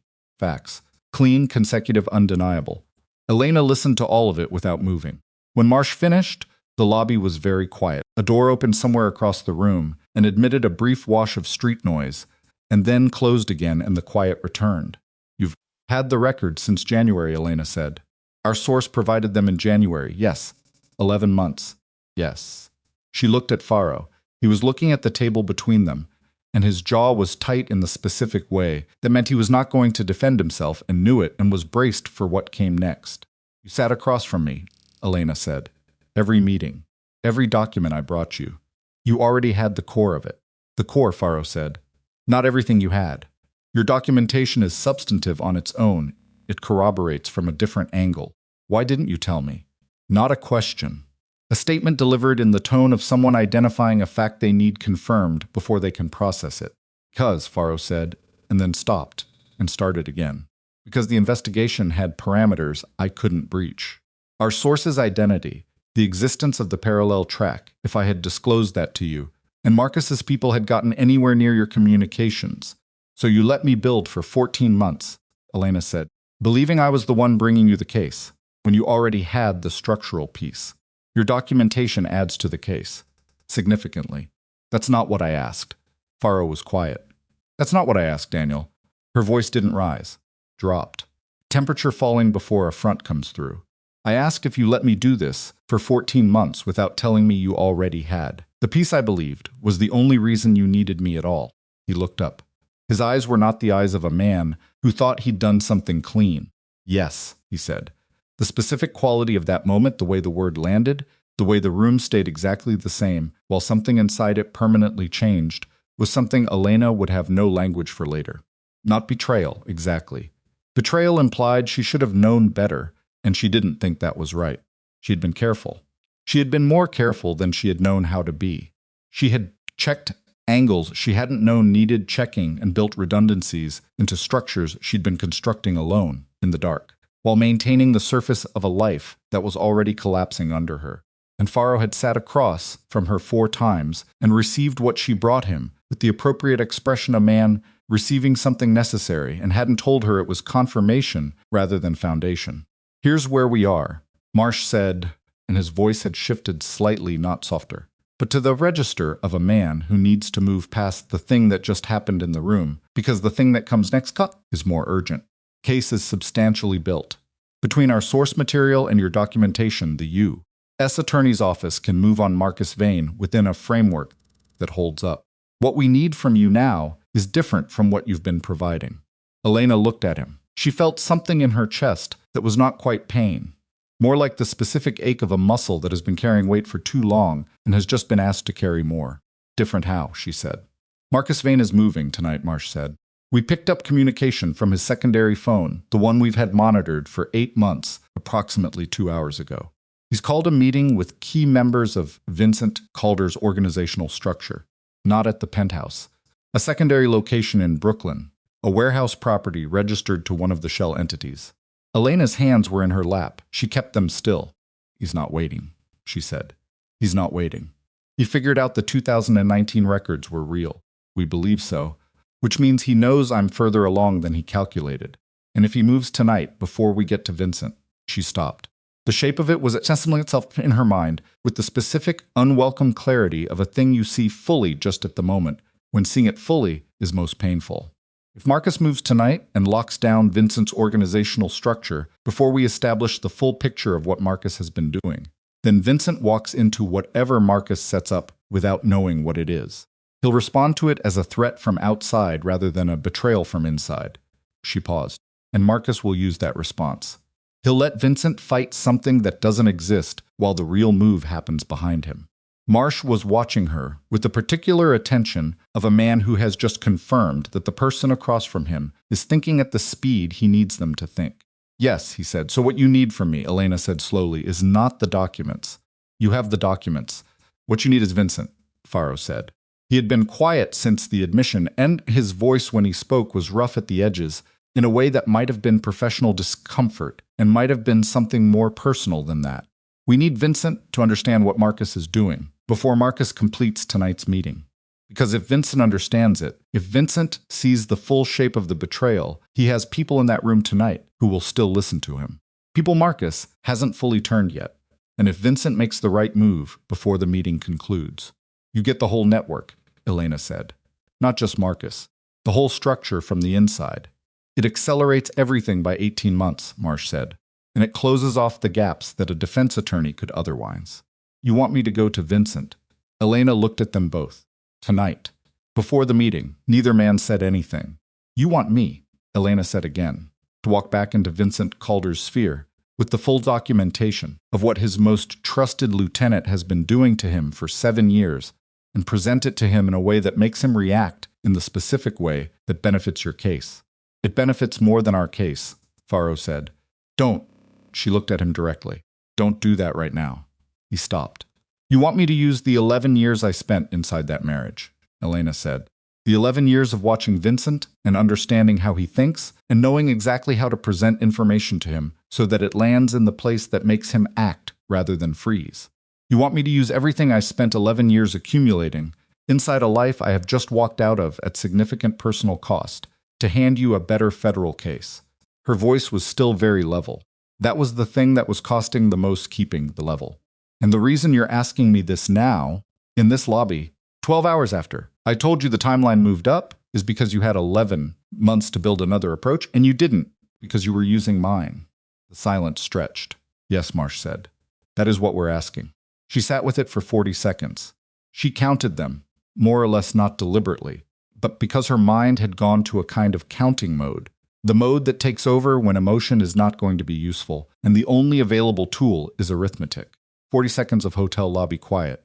Then, if I go to Vincent, if I give him the documentation and he reacts the way you need him to, what happens to him? Marsh folded his hands on the table. That depends significantly on his level of cooperation. Cooperation with the federal investigation. Yes, he cooperates. What's the likely outcome? Reduced exposure. Possibly significantly reduced, depending on what he's able to provide and the breadth of what he's willing to address. Marsh's voice was careful, factual, the voice of a man who has learned never to make promises in lobbies. Can't give you guarantees. I can tell you that a cooperating subject in a case of this scale has historically received material consideration. He might not go to prison. He might not. Or might for a significantly shortened period. Marsh paused. The primary target of this investigation is the organizational structure Marcus has built. Vincent Calder built something that became a vehicle for that structure. Our interest in Vincent is instrumental, not terminal. Elena absorbed this. She thought about the vineyard in Hudson Valley. She thought about the cream-colored dress off the rack in Soho. She thought about the specific way Vincent's face had looked in the doorway of their bedroom 3 nights ago, genuinely, structurally confused by the idea that she had reached a real limit. She thought about the 11 years she had spent in a life that had been slowly closing around her, and the 14 months she had spent building a way out of it that did not leave her destroyed. And the fact that both of those things, the life and the escape from it, were now being asked to serve a purpose she had not designed them for.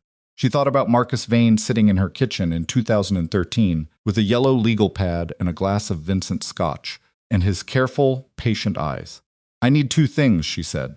Marsh waited. Carol, my sister needs to be moved somewhere Marcus's people can't reach before I go near Vincent.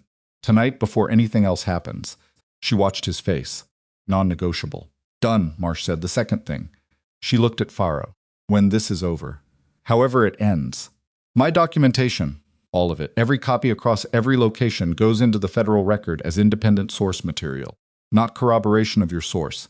Independent. My name on it as originating source. Faro frowned. That's 14 months, Elena said. My name on it. Independent source. Faro looked at Marsh. Marsh looked at Elena for a long moment. Then he nodded. Agreed. She stood up. Then tell me what time the meeting starts and how much runway I have. The meeting was at 9 p.m. The warehouse in Brooklyn, a long-dead textile distribution operation in Red Hook, that Marcus had kept under a shell entity for 6 years without Vincent's knowledge, which was its own form of confession. Faro's team had eyes on it from 3 angles and sound from 2, and they had been waiting for the confirmation of Marcus's intent that tonight's communication had finally provided. Elena had 4 hours. She called Vincent's personal cell from the prepaid phone at 6:15. He picked up on the second ring, which told her he'd been waiting not specifically for her, but in the general mode of a man waiting for developments, any developments, and a call from an unknown number was a development. It's me, she said. The silence on the other end had a texture. Elena, I need to see you, she said. Tonight. Alone.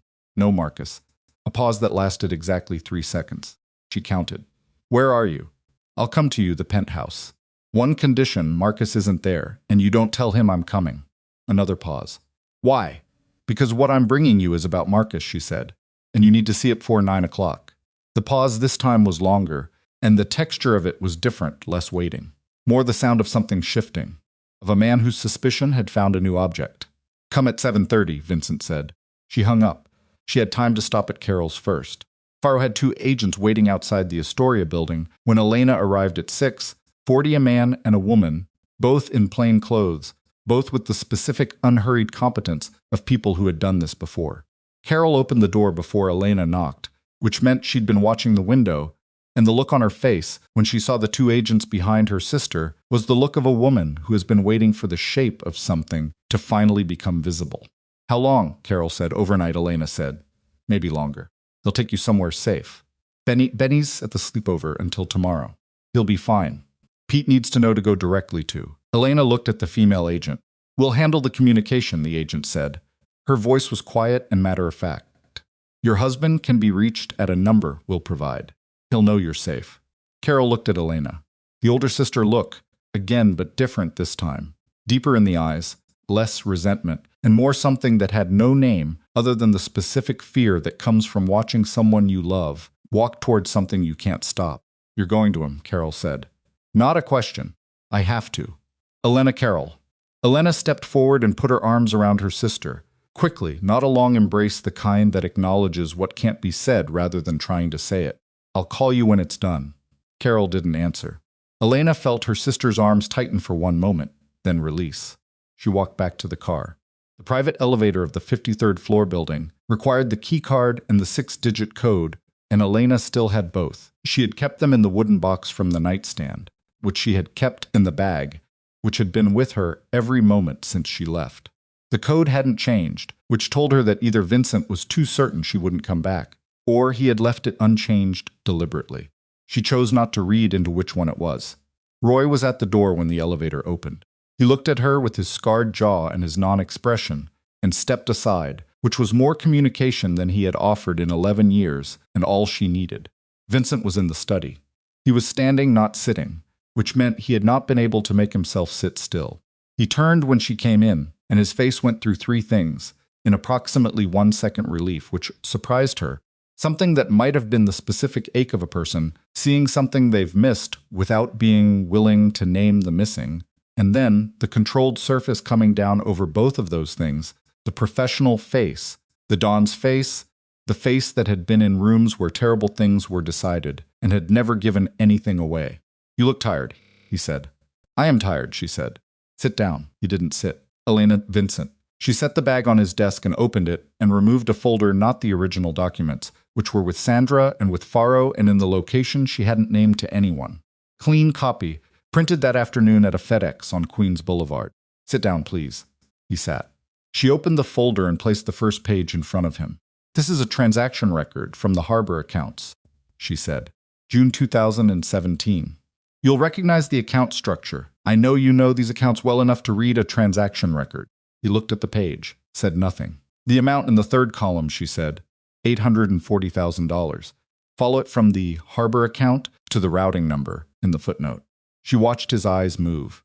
She had memorized what was on every page before she walked into this building, and she watched his eyes the way she had watched rooms for 11 years, for the specific signal that meant he was seeing it, really seeing it, not skimming, but reading. He turned the page over, looked at the back, which was blank. Where does the routing number go? She placed the second page down. An intermediary LLC registered in Delaware, which exists for 8 months and then dissolves. And the funds that pass through it, she placed the third page route to this account. Vincent looked at the third page for a long time. The account was in a name he recognized, not Marcus's name. Marcus was far too careful for that.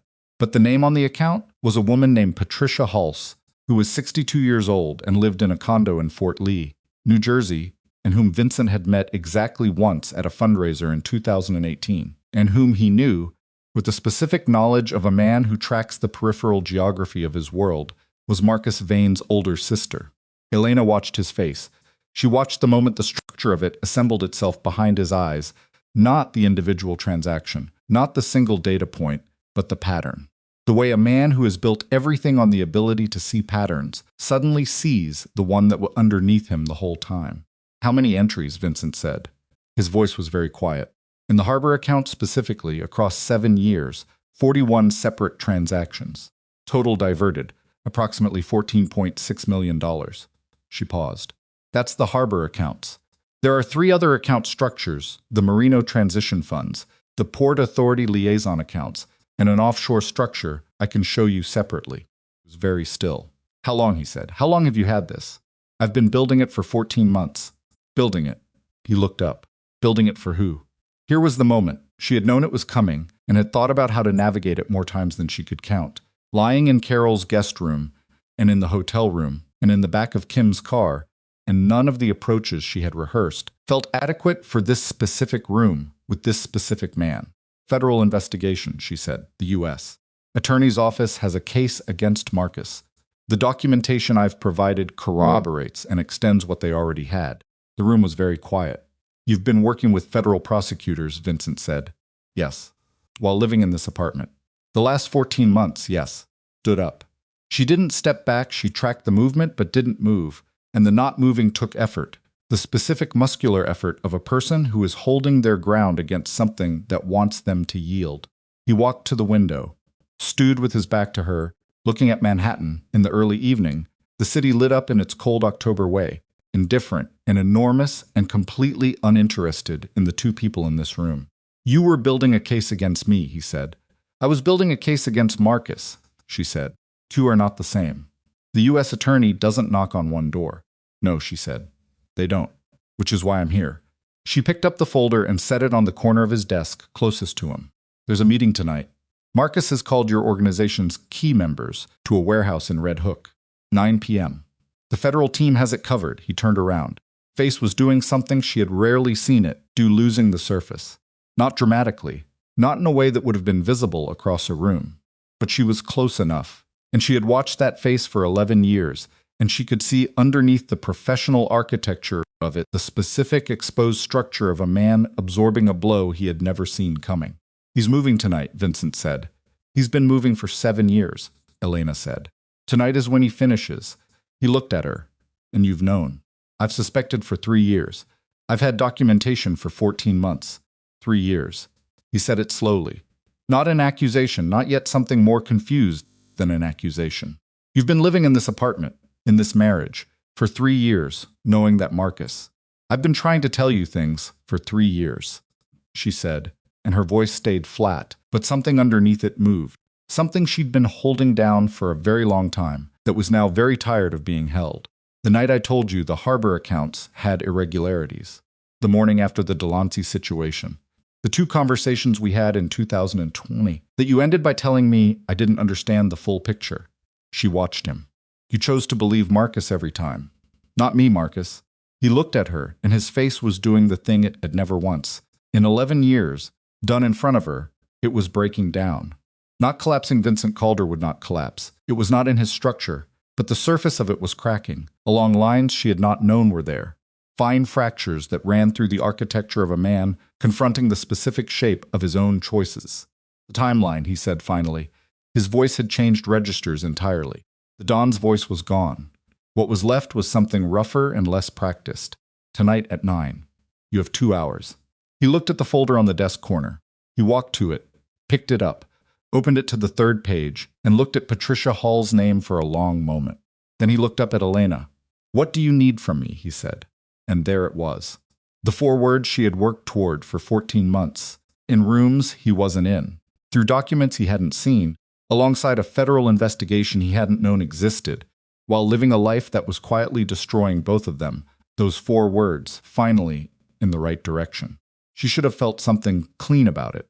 What she felt instead was the specific, complicated grief of a person standing in the ruins of something that had been real once, holding the tools they used to bring it down, looking at the man who had made those tools necessary. "Call Roy," she said. "Tell him you're leaving in 40 minutes. Tell him nothing else." She held his gaze. "Then I'm going to show you every page in that folder.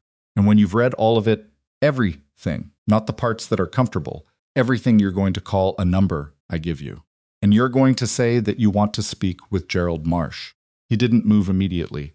He held the folder and looked at her, and she could see him, in real time, making the kind of decision that cannot be unmade, the kind that reorganizes everything that comes after it, around a single moment of recognition that the world is not the shape you believed it was. "Okay," Vincent said. She pulled out a chair and sat down across from his desk, And she began, from page 1, to show him the 7 years he had missed.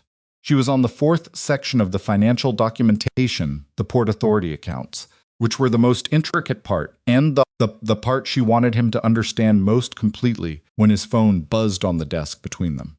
He glanced at it automatically, the reflex of a man whose phone had been the most important object in any room for 2 decades. The screen showed Marcus's name. Elena watched Vincent's hand go to the phone. Hesitate. Go still. "Don't answer," she said. He looked at her. "He doesn't know you know yet," she said. "The moment you answer, he'll hear it in your voice. You have 1 hour before that meeting starts, and the only advantage you have is that he doesn't know what's in this room right now." She held his gaze. 1 hour. Let it ring. The phone buzzed twice more. Stopped. 30 seconds later, it buzzed again, a text this time. Vincent looked at it without picking the phone up, reading from where it lay on the desk. His jaw tightened. Elena watched his face and waited. "What does it say?" she asked. He looked up at her. Something in his eyes had gone very still, not the controlled stillness of the professional surface, but the specific stillness of a person who has just seen the final piece of something they've been looking at for a long time, and have finally irreversibly understood. He turned the phone to face her. The text from Marcus read, "She's been in the building for 40 minutes. Think she's shown him. We move at 8, not 9. Get everyone out now." Elena stared at the screen. Marcus had someone in the building. Not outside, inside. Someone watching the elevator, the lobby, the floor, something she had not accounted for because she had not believed Marcus had reached inside this specific building, inside Vincent's most secured property, inside the one place she had believed was walls-only information. She had been wrong. And now Marcus knew exactly where she was, exactly what she was doing, and had moved his timeline forward by a full hour, which meant Faro's coverage at the Red Hook warehouse was set up for the wrong time and potentially the wrong location entirely, and every piece of the structure she had spent 14 months building was now running 60 minutes behind the man it was built to stop. Vincent was already on his feet. "Roy," he said now. Wait, Elena grabbed her own phone, the prepaid, and hit Faro's number. It rang twice and went to voicemail, which meant he was on another call, which meant something had already moved, which meant... She hung up and texted, he knows. Moved to 8. Inside source in the building. Timeline is broken. She hit send and looked up at Vincent and the room between them, the study. The desk? The folder of 7 years of Marcus Vane's careful theft spread across its surface. Felt like a room that had already become something else. Something it would not stop being regardless of what happened next. "Vincent," she said. "We have 58 minutes and Marcus has a head start." He looked at her with the eyes of a man who has just lost everything. He thought he understood and has arrived. Through the specific brutality of that loss, at the only thing he has left which was not power and was not the organization. and was not the 53 floors of a building that didn't appear on any public directory. It was her. She was the only person in his world who had known the truth for 3 years and had not used it to destroy him.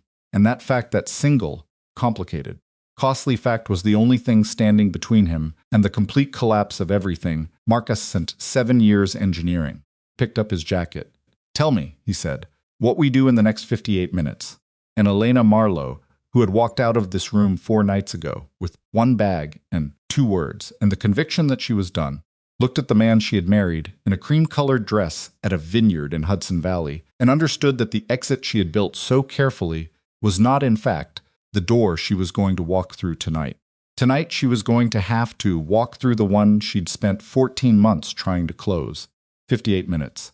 Vincent had his jacket on before Elena finished the sentence. He moved to the study door and said Roy's name once, flat and short, the way you'd say it if you'd said it 10,000 times before, in rooms where something had already gone wrong. Roy appeared from the hallway before the sound had finished, dying out that specific readiness of a man who does not have an off mode, who had been standing somewhere within earshot, the way he always stood somewhere within earshot, and who registered the change in the room, in the first half-second of entering it. "Secondary exit," Vincent said. "Car in the lower bay, not the street level." 2 minutes. Roy was already gone. Elena was on her feet, folder closed, bag on her shoulder, prepaid phone in her hand. Faro hadn't responded to the text. She tried the call again. 3rd ring this time before voicemail. She hung up and sent a second text. "Call me. Now building is compromised. Source inside 8 p.m. not 9.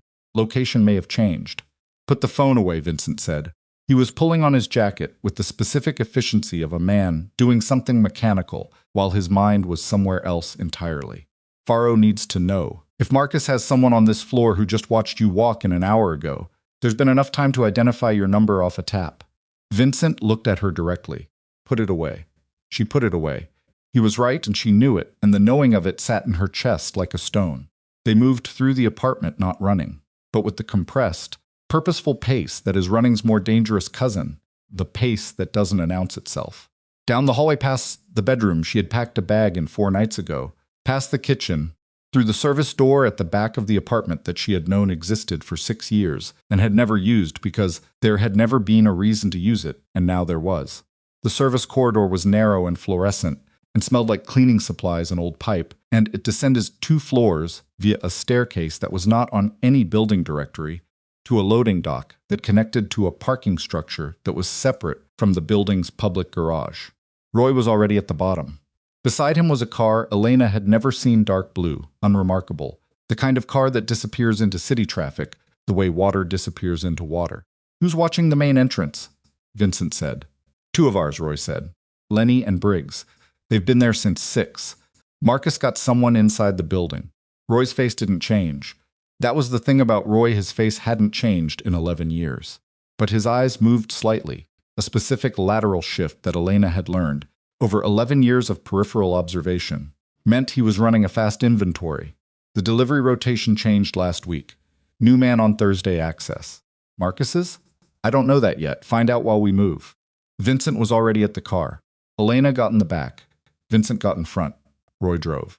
They were out of the building and onto the side street in 3 minutes. Roy drove south and east, away from the penthouse's primary surveillance angles, through blocks that were dark enough and unremarkable enough to provide cover without requiring evasion. The city at 7. 2 p.m. was its usual early evening self, the shift change of the city's rhythms. Restaurants filling, the end-of-day pedestrian flow thinning into something more purposeful. Elena sat in the back and thought. Marcus knew she was in the building. He'd moved the timeline to 8:53 minutes from now.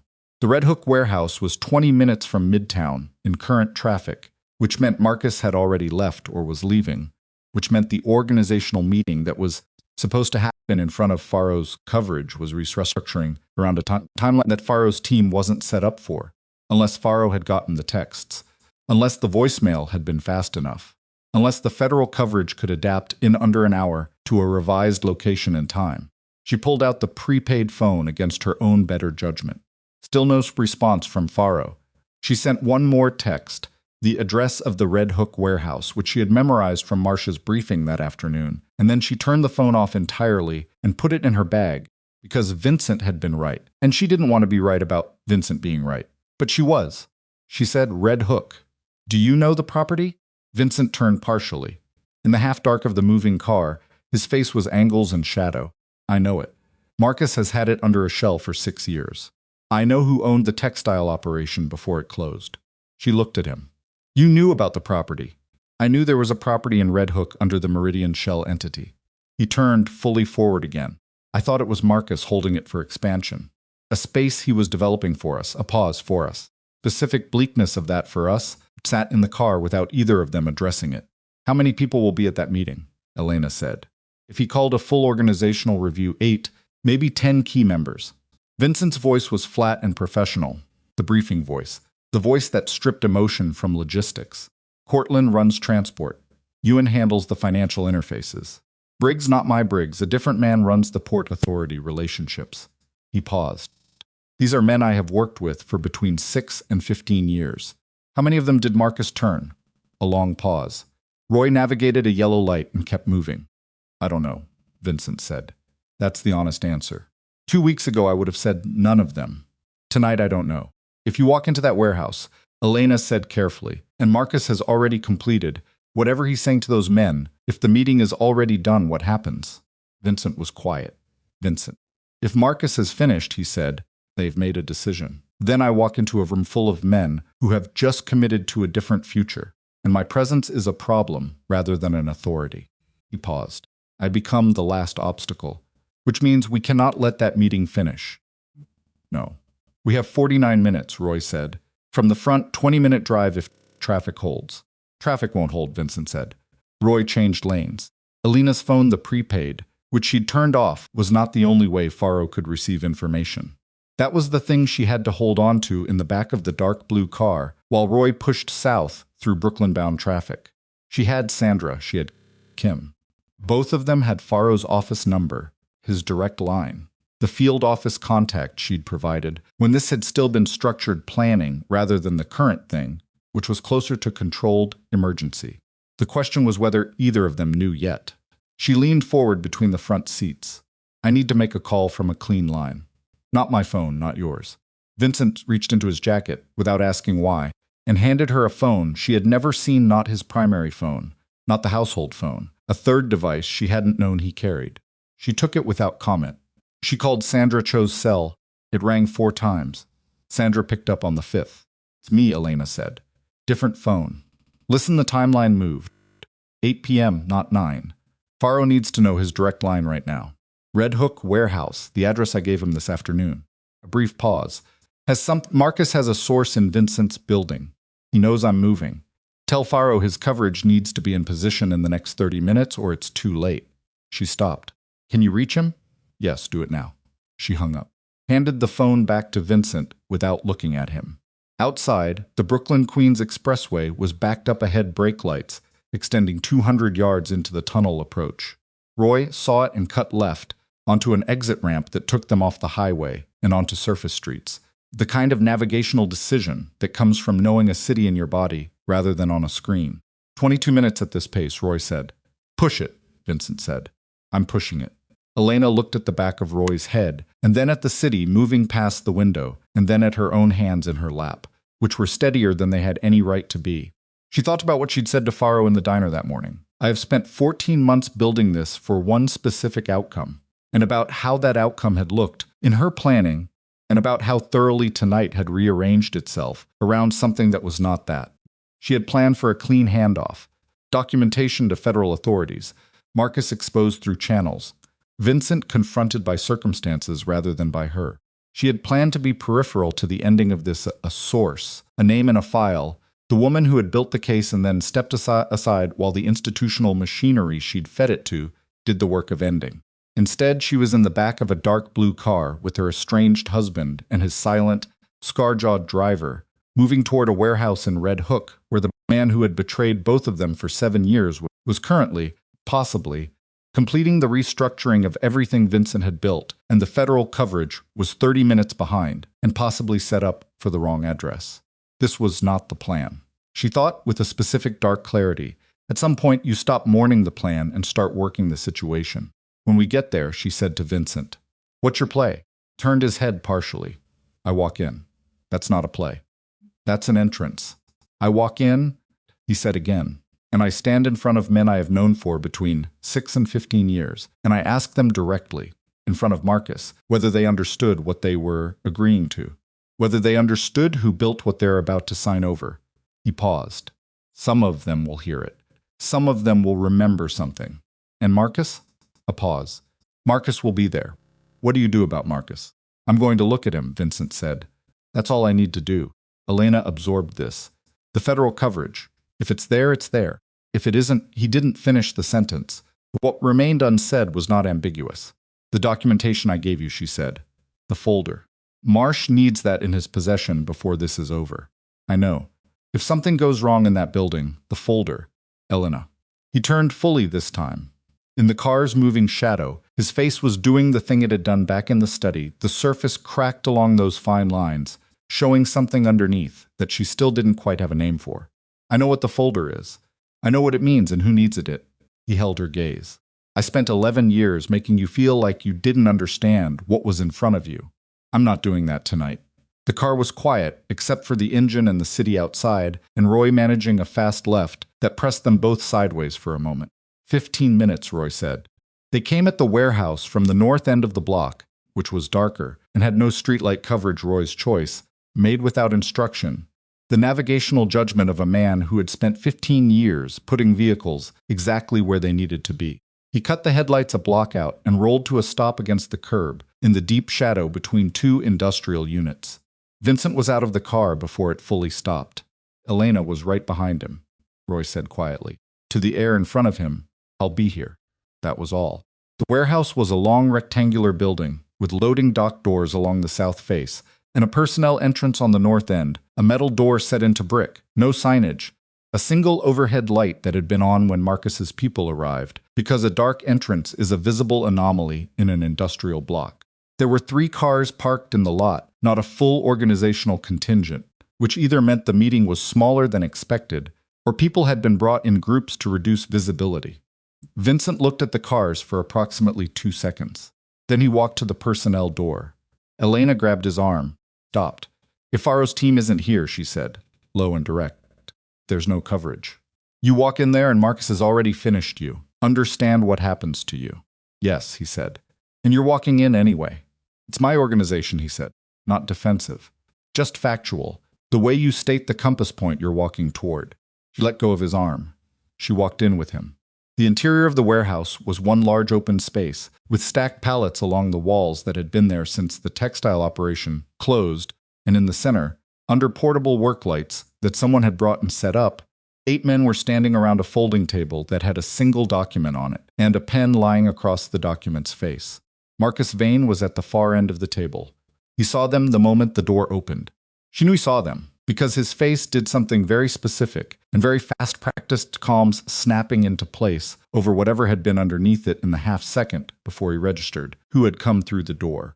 His hands, which had been at his sides, moved to the table's edge. The 8 men turned. Elena recognized 4 of them: Cortland, square-shouldered and 60, who ran transport and had a wife named Diane, who'd been 2 of Elena's dinners; Ewan, 55, and wore the same style of wire-rimmed glasses he'd worn since he was 40, a man named Pressler, who handled the legal interfaces, and a man named Gus Rourke, who Elena had seen in the penthouse exactly once, and whose presence now told her something about how deep Marcus had been reaching.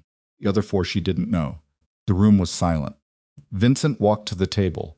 He didn't look at the document. He looked at the men around it, one by one, taking them each in for approximately 2 seconds, not aggressive, not even threatening, in the conventional sense. The particular look of a man who is standing in front of people who have been his and is asking the question that doesn't require words. Did you know what you were doing? Cortland looked at the table. Ewan looked at Vincent. Something in Ewan's face, a tightening around the jaw, a very small movement of the eyes, was not the face of a man who had fully committed to something. It was the face of a man who had been in a room for the past 40 minutes, being told what he was going to do next, and had not yet decided whether he believed it. Marcus said very calmly, Vincent. Marcus, Vincent said. Just the names. The air in the warehouse was cold, industrial cold. The cold of a building that hadn't been heated for a business day in years, and Elena felt it on the back of her neck and through the fabric of her jacket and in her hands, which she kept still at her sides. You shouldn't have come here, Marcus said. This is my organization, Vincent said. Same flat, factual tone. It was, Marcus said. And there it was, the two-word correction, the specific precision of a man completing a thing he has been building toward for 7 years. Vincent, this doesn't have to be difficult. The document on the table is a restructuring agreement. Clean. Everything transfers cleanly. The debts are absorbed. The relationships continue. Under your name, Vincent said. Under a structure that survives, Marcus said. You're exposed, Vincent. The federal investigation into the Port Authority relationships is 6 weeks from your door. The harbor accounts, he paused. The specific pause of a man calibrating have irregularities that point in directions that are going to be very difficult for you to explain. Elena watched Marcus's face as he said irregularities and harbor accounts and understood, with a precision that was almost physical, what she was watching. Marcus was going to use the documentation she had built, or the threat of it, to justify to Vincent's own men why the transfer was necessary. He was going to make her evidence into his argument. The harbor accounts, Vincent said. Point at you. The room shifted. Not dramatically a weight redistribution. A set of shoulders that had been oriented one direction quietly adjusting. UN looked up. What? Marcus said. Very controlled. $14.6 million, Vincent said. 7 years. Patricia Halse in Fort Lee, New Jersey. He watched Marcus's face. Your sister Marcus. 3 seconds of absolute silence. Marcus's hands on the table edge tightened. It was the first physical tell Elena had ever seen from him in 11 years, and it was small, just the whitening of the knuckles, just the specific pressure of hands, gripping something they cannot hit, but it was there. And everyone at the table who was looking at his hands saw it. Marcus started. I have the routing records, Vincent said. Every transaction, every shell, every intermediary, every account, he paused. My wife has had them for 14 months. And then he turned and looked at Elena directly. In front of 8 men he had built his organization with, in a cold warehouse in Red Hook at 7:58 p.m. And the look was not apologetic, and it was not deferential, and it was not the practiced performance of a man managing optics. It was the look of a man giving credit where it had been owed for a very long time. She built the case, Vincent said, not me, her. Roark across the table. What case? The case that proves Marcus Vane has been stealing from every account this organization uses for 7 years, Vincent said, and positioning the exposure to land on me. Cortland looked up from the table. His face was going through something complicated. That's Cortland, Marcus said. Sharp. Warning. Don't, Vincent said. Not to Cortland. To Marcus. Marcus looked at Vincent, and for a moment, just a moment, the flash of something that in different circumstances might have been a different kind of feeling between 2 men who had known each other for 23 years. His face was entirely unguarded. Elena saw it, the exhaustion underneath the composure, the specific tiredness of a man who has been carrying a weight in secret for 7 years and has now reached the moment where the secret ends. Then it closed. The document on the table, Marcus said, and his voice had shifted not louder, but to a different quality, flatter and more total, the voice of a man who has decided to finish what he started, regardless of the room's temperature. Needs 4 signatures. We have 3. He looked around the table.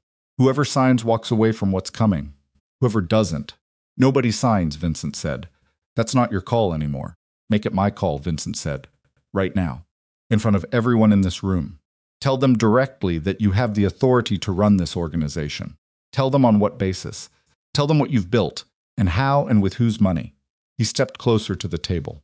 Tell them about Patricia Halse. Marcus looked at him for a long moment. The work lights above them hummed. The cold in the warehouse was very steady, very present, the kind of cold that settles into exposed skin and stays. Then Marcus looked past Vincent, at Elena. The look he gave her was not angry. That was the thing that made it worse than anger. It was the look of a man who has been outmaneuvered by someone he underestimated, and who is crediting the underestimation even as he calculates what to do about it. Professional assessment. The specific respect of a predator for something that moved faster than expected. You have the documents, he said to her. Not Vincent. Her. Yes, she said. All of them. 3 sets. Federal, since 14 months ago, he nodded. Once slowly. The recalibration happening visibly, the way a sophisticated machine recalibrates, no wasted motion, no theatric, just the adjustment to new parameters. Then this was never actually about Vincent, Marcus said. This was about me. It was about both of you, Elena said. But you started it, and you kept it going, and you used him to run it. So yes, primarily you. The room was so quiet that Elena could hear the breathing of the men around the table, the specific controlled breathing of people in a room where the pressure has just changed, and no one is certain which direction is safe. Roark moved first. He took a step back from the table, just one step. A small repositioning, the body's way of removing itself from an association before the mind has fully committed to the removal. But it was enough. Pressler did the same 2 seconds later. The room was realigning in real time. One shifted weight at a time, around the new center of gravity. Marcus saw it. His jaw tightened. He pushed off from the table edge and reached into his jacket. Vincent moved. He was across the 4 feet between them before Elena had fully processed that Marcus's hand was going into the jacket, Vincent's hand on Marcus's wrist, mid-reach.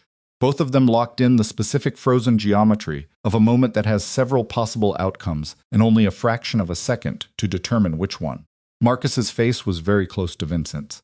23 years between them, contained in that distance, in those two faces, in the specific pressure of Vincent's grip on Marcus's wrist. Don't, Vincent said. Marcus's hand was still.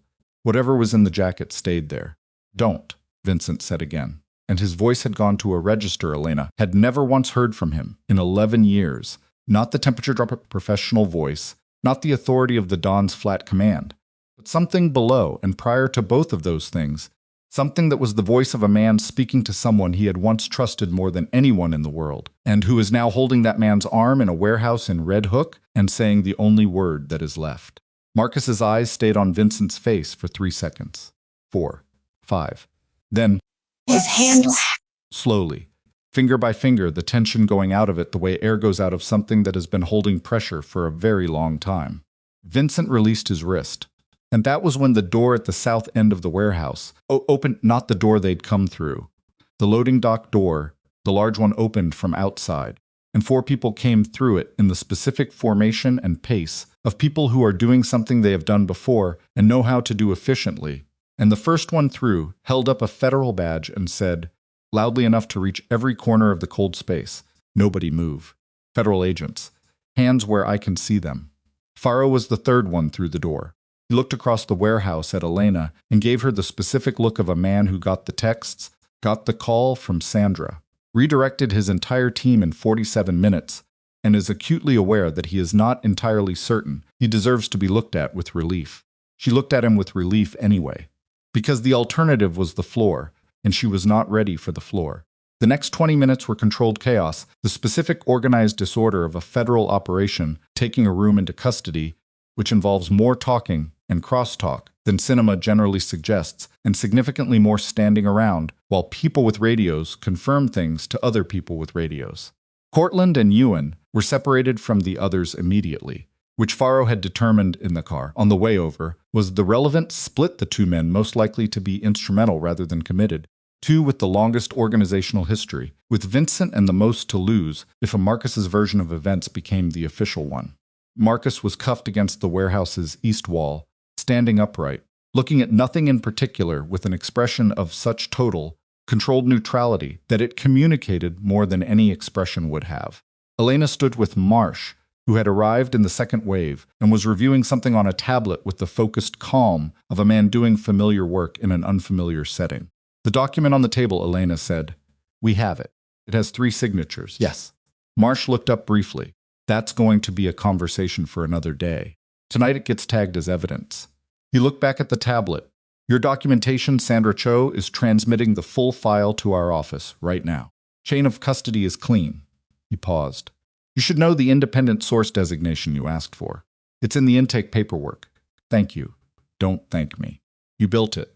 The paperwork just says so." She looked across the warehouse at Vincent. He was standing near the table, talking to one of Faro's agents, not resisting, not performing celt, just talking, answering questions in the flat, factual briefing voice. His hands were not cuffed, which was either a professional courtesy or a preliminary signal, and Elena suspected it was the latter because Marsh had been making calls in the car, and the calls had sounded like the calls of a man structuring a conversation rather than completing one. Vincent looked up and found her across the room. She didn't look away. Neither did he. There was too much in it to name, and the warehouse was too cold and too loud with federal procedure and too full of the ending of things, and she was too tired the bone deep. Structural tiredness of a person who has been holding something very heavy for a very long time and has just, in the last several minutes, been able to set part of it down. Faro appeared at her elbow. "You all right?" he said. "I'll let you know," she said. He nodded. He had the grace not to push it, and she credited him for that, even though she was not finished being angry at him. And both of those things were simultaneously true, and she didn't have the energy to resolve them tonight. "Marcus," she said, "what happens tonight? Processed and held. The financial documentation is enough for the charges to stick. It'll be a long proceeding, but the chain is clean." Faro looked toward the east wall, where Marcus was still standing with his controlled neutrality. "He'll have good attorneys. It'll still go a long way. The 7 years, all of it. Every account, every transaction, every shell entity," Faro paused, "including the 2019 records, which, combined with our source material, closed the gaps that would have otherwise been problems." He was quiet for a moment. "Your gaps closed our gaps. I want you to know that I know that." Elena was quiet. "It doesn't fully account for the 14 months, Faro said. "No," she said, "it doesn't." He nodded. He walked away. She stood in the cold warehouse in Red Hook at 8:31 p.m. and looked at the organized, procedural ending of something that had taken 7 years to build and 14 months to dismantle, and she thought about what came after this. Not tonight. Not the processing and the paperwork and the calls that would need to happen, but the actual after, the part that was her life, waiting for her on the other side of tonight. She thought about Carol, about the guest room in Astoria and the yellow linoleum table, and Pete coming home at 5:30 without knowing what was happening 3 miles away. She thought about the Connecticut coast, the house she'd bought under her own name, facing the water, east-facing so the morning light came in. She thought about how far she was from that house right now, in every sense that mattered. One of Faro's agents came to her and said that Gerald Marsh would like to speak with her when she was ready. She said she'd be there in a minute. She watched across the warehouse as another agent handed Vincent a cup of coffee from a thermos, the specific small gesture of institutional courtesy that carried within it a preliminary answer about how tonight was going to go for him. And Vincent took it and held it with both hands and stared into it. He didn't look up. She walked toward Marsh. Behind her, Marcus Vane stood against the warehouse wall and looked at nothing.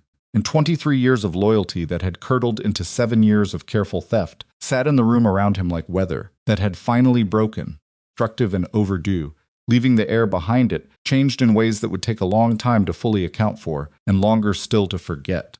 Flights hummed. The federal radios murmured their procedural music. Elena Marlowe put one foot in front of the other across a cold concrete floor in Red Hook at 8:33 p.m. and moved toward whatever was waiting for her on the other side of the longest night of her life, and she did not look back. And the not looking back cost her something, and she paid it without breaking stride.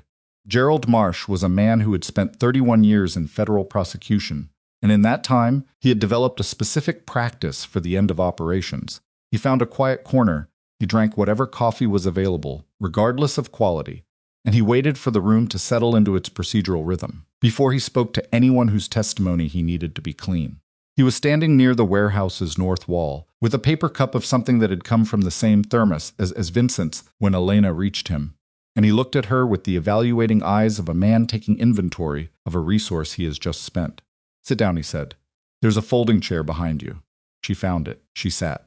The cold concrete floor and the work lights and the ongoing procedural activity of federal agents moving through the warehouse with evidence bags and tablets created a kind of sustained background noise that was almost restful white noise with bureaucratic undertones.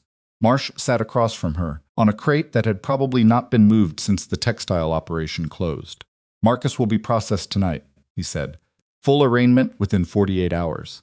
The financial documentation you provided, combined with our source material, gives us a case that a competent defense attorney will spend 2 years contesting and ultimately lose."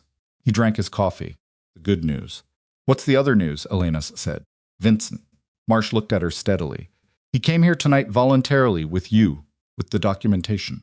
That's cooperation in a form that the U.S. Attorney's Office cannot ignore and won't." He paused. "It also doesn't erase 11 years. I know he'll have counsel by morning. Cooperation framework will take time to negotiate. There will be things he has to give up, things he has to account for. And some of that accounting is going to be Marsh stopped. The word carefully extensive. Prison, Elena said. Possibly. Likely some form of custodial arrangement, duration to be negotiated. The cooperation has real weight. He walked into a federal operation voluntarily and handed us Marcus Vane at a moment when Marcus Vane was in the process of completing a significant criminal restructuring. That matters in the calculus. Marsh held her gaze. But I won't tell you it ends cleanly. It doesn't. Elena looked at the paper cup in her own hands. She didn't remember picking it up. Someone must have handed it to her at some point, and she had accepted it automatically. The organization, she said, dismantled as a condition of cooperation. The shell entities, the financial structures, everything Marcus built inside it, and everything Vincent built underneath that. Port Authority relationships end. The transport networks end. The men in this room tonight face individual determinations. He paused. Some of them will cooperate. Some won't. That's a long road. Cortland, she said, and Ewan. They were talking to our agents within 10 minutes of being separated. Neither of them fully understood the scope of what Marcus had built. Their exposure is real but manageable if they engage the process. He set down his coffee. The men who signed the document tonight have a more complicated path. Elena nodded. She thought about Cortland's face when Vincent had walked in to look at the table, the something complicated moving through it. She thought about what it meant to spend 15 years building loyalty to something and then sit in a cold warehouse, lit, and learn that the thing had been quietly eaten from the inside by the man you trusted second most, and she thought about how that specific disillusionment was its own form of damage, different from Vincent's and hers but real. What do I need to do, she said. Tonight, procedurally, a formal statement. Full account of the 14 months, how you came to be involved with our office. What you gathered, how you gathered it, the chain of custody for every document.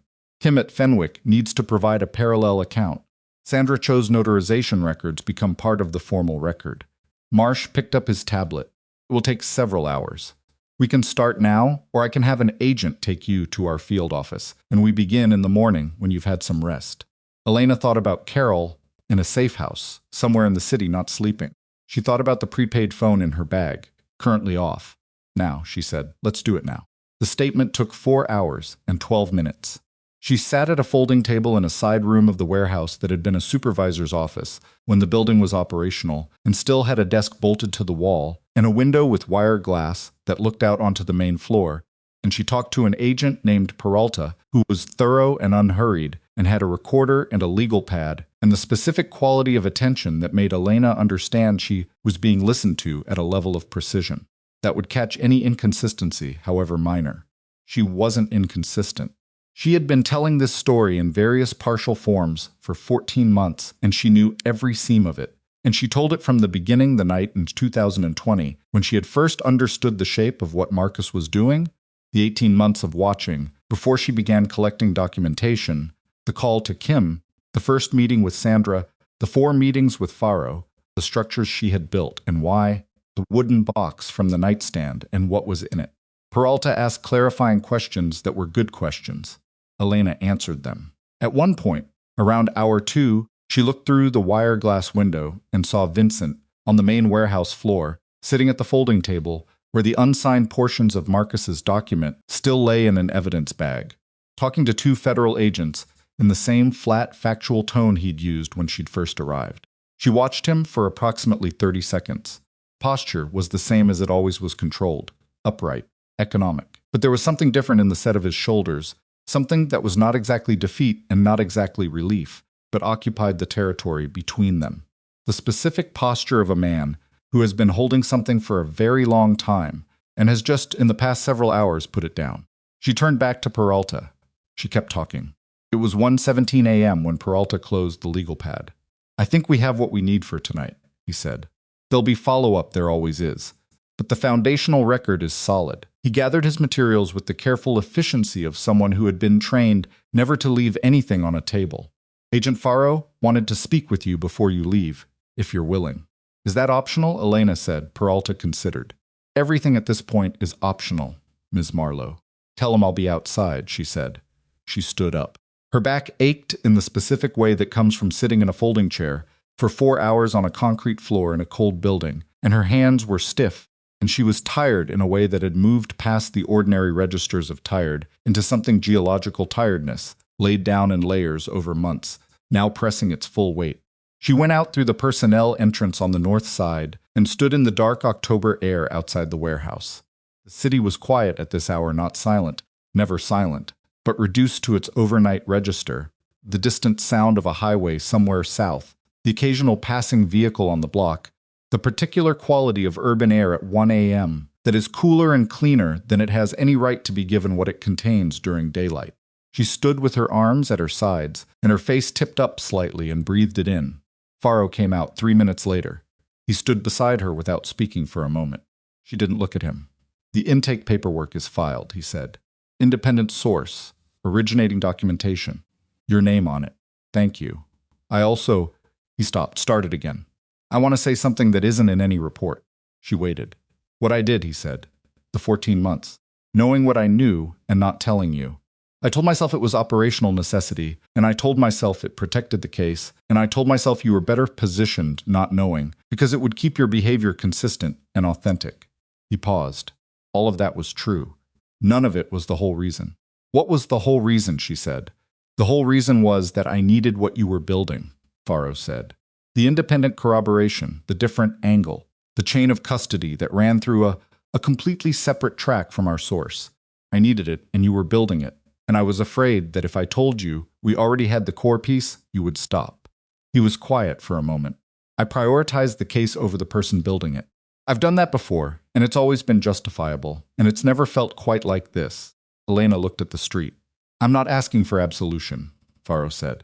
"I'm just saying it plainly, since we're at the end of it." She stood with that for a moment. "The case is solid?" she said. "Yes, Marcus goes to trial. Yes, Vincent cooperates. And there's a real outcome. Real outcomes for everyone, long road but real." She nodded slowly. "Then you did what you needed to do, and I did what I needed to do, and the 14 months accomplished what they were supposed to accomplish." She paused. "That doesn't mean I'm not still angry. I know. But it means the anger is—" She searched for it, not the main thing anymore. Faro looked at her profile. He seemed like he was going to say something else, and then decided against it, which was probably the right decision. "Your sister," he said instead. "She's at a bureau safe house in Long Island City. She's been awake since we brought her in at 7. Asking questions, mostly, and Pete is with her. We brought him in around 9 when the operation moved. They're both fine." Elena closed her eyes for 1 second. "Just one. Thank you for that." "That one I did right," Faro said. "Yes," she said. "That one you did right." He went back inside. She stood in the dark a little longer, until the cold moved from uncomfortable to something more insistent, and then she went back in to find out what happened next. What happened next was 6 weeks of federal procedure, which had its own rhythm and its own specific grinding quality that was nothing like the sustained acute tension of the 3 days that had preceded it, and was in some ways harder to endure because it required patience rather than action. And patience was the thing Elena had spent 14 months running on, and was now in the aftermath almost completely out of. She gave 2 more formal statements. She sat in a conference room at the U.S. Attorney's office for a full day with Marsh and 2 other attorneys reviewing the documentation she had built, and the documentation from Faro's source, mapping the intersections, establishing the corroborating record. Kim was there for part of that day. Sandra Cho was there for another part. 3 of them, Elena, Kim. Sandra sat in the hallway of the federal building during a recess and drank terrible coffee from a vending machine, and didn't talk about anything important, just drank the coffee and looked at the institutional corridor, and existed in the specific companionship of people who have been through something together and don't need to name it. Marcus Vane was arraigned on 7 counts of wire fraud, 3 counts of money laundering, and 2 counts of conspiracy to commit racketeering. He entered a plea of not guilty, which everyone had expected, and was remanded without bail, which his attorney contested vigorously for 10 days before the motion was denied. Elena did not attend the arraignment. She read about it in a news summary that Marsh's office sent her and sat with it for a while, and then put it in a folder in the small home office she was setting up in the Connecticut house in the room with the east-facing window. Vincent's cooperation framework took 3 weeks to negotiate. Elena was not part of those negotiations and did not want to be, though she was informed of the general outlines by Marsh, who treated her as a relevant party in the most arm's-length way possible. The framework involved the full dismantling of the organizational structure, every shell entity, every account, every financial channel that could be identified and documented. It involved testimony in the federal proceeding against Marcus, involved surrender of assets that, when cataloged, filled 47 pages of the formal agreement. It involved a custodial arrangement of 18 months in a federal facility, followed by 3 years of supervised release. Not nothing. Not everything. Marsh told her on a Wednesday afternoon in his office, coffee going cold on the desk between them. She listened to the full terms. She asked 2 clarifying questions. Then she said thank you and stood up and put on her coat and walked out of the federal building into a November afternoon that was cold and clear and unremarkable, and she stood on the sidewalk for a moment before deciding which direction to walk, and then she walked north, because north was the direction that eventually led to where she was going. She moved into the Connecticut house on a Saturday in late November, with Carol helping her carry boxes from a rented van and Benny home from the sleepover that had by now become a week's ago memory, normalized back into the ordinary texture of a 12-year-old's life, carrying a lamp and complaining that it was heavier than it looked, which it wasn't, and Carol telling him to stop complaining, which he ignored in the specific way of a 12-year-old who is listening but has decided to perform not listening as a form of commentary.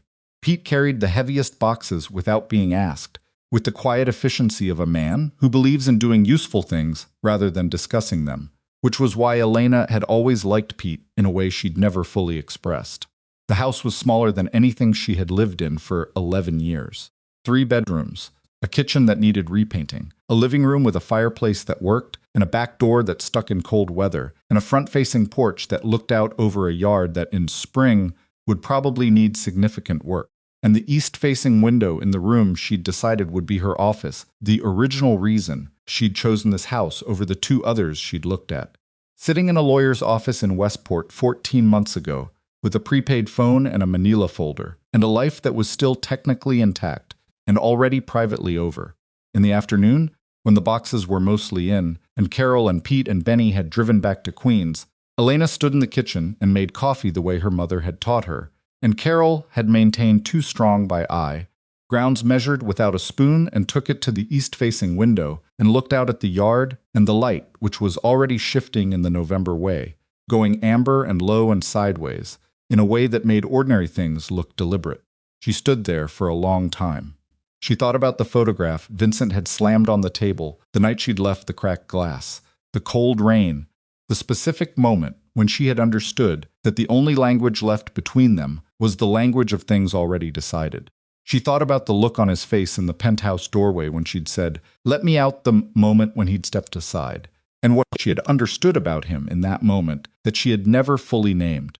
She thought about the vineyard, the dress, the hazy golden light.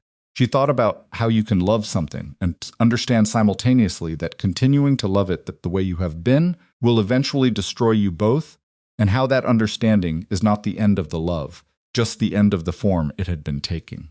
How the love after that is still real, just homeless, looking for different walls. She didn't cry. She had cried in Carol's guest room, alone, on the 3rd night once, for about 20 minutes for the marriage, and the man it had contained, and the years she had spent inside both, and then she had not cried again, and she didn't feel the need to now. What she felt standing at the east-facing window in the Connecticut house, with coffee that was too strong, was something quieter and more permanent than grief. Something that had no clean name in English, the way certain precise emotions don't, the way you reach for a word and find only the approximate one. Relief was part of it. Exhaustion was part of it. The rest was something like arriving. Vincent called in December. Not the penthouse phone, not any number she associated with the old life. A number she didn't recognize, which resolved when he spoke into something. She understood immediately a temporary phone, the kind you buy at a drugstore, from a facility in Connecticut that wasn't far from where she was living. She understood meant the federal arrangement had put him somewhere nearby, which was either coincidence or someone in Marsh's office, with a particular sense of either irony or mercy. She picked up, because she had decided she would when this call came. She had made the decision in advance the way she had made many decisions over the past months quietly, without announcing it, in the specific way of a person who has learned that pre-deciding certain things removes the burden of having to decide them under pressure. "Elena," he said. "Vincent." A pause. She could hear the quality of the room he was in controlled, institutional, the particular acoustic of a space that has no soft surfaces. I wanted to tell you something, he said, before too much time passes. All right. The morning after you left, he said, called Marcus. I told him to find out what you knew and who you were working with. He paused. I want you to know that I know how that sounds. He stopped. I'm not calling to defend it. I'm calling because you deserve to know the full shape of what I did, and this is part of it. Elena stood in the kitchen of the Connecticut house. Outside, the December afternoon was steel gray and still, the yard bare, the light flat and directionless. I know, she said. You knew, I assumed. Faro confirmed it in the debrief. She paused. Call went through Marcus's secondary phone, the monitored one. A long silence. Of course it did. You handed him advance warning without knowing it, she said. He was already tracking me. Your call told him the timeline was moving. Yes, his voice was very quiet. I've thought about what might have happened if Marcus had moved faster. The meeting had been earlier, if you hadn't. He stopped again. You built something that held even when I was working against it. Unintentionally. But a pause. I was working against it. I know, she said again. Or he stopped. Restarted. How are you? I'm fine, she said. Then, because it was December and she was in a house she owned in her own name, and the east window faced east, and the coffee was too strong and she didn't want to perform fine when he had just told her. Something that required the same honesty back. I'm tired. Kind of tired that feels like it might eventually end. So better than I was. Good, he said. The word was very plain, stripped of everything except the meaning. She looked out the kitchen window at the gray December yard. Vincent, she said, the 18 months. Yes, when you're out. She paused. I don't know what that looks like. I'm not making you a promise. I don't have one to make. But I want you to know that I haven't decided anything permanent about what comes after. She paused again. I thought you should know that. Another long silence. When he spoke, his voice had changed slightly, not softer. Exactly. But some quality in it that she associated with the early years, with Hudson Valley. With the man who had outbid everyone in a room for a painting he never once looked at and whom she had thought, there's something broken in him I want to understand. She still wanted to understand it. That hadn't stopped. I'm not going to ask you for anything, he said. I want to be clear about that. I don't have a right to ask you for anything. I know, but he paused. Glad you told me that. Okay, she said. Okay, he said. They stayed on the line for a moment without speaking, and it was not uncomfortable. It was the specific silence of two people who have said the thing they needed to say and are now existing briefly in the same space without the pressure of more words.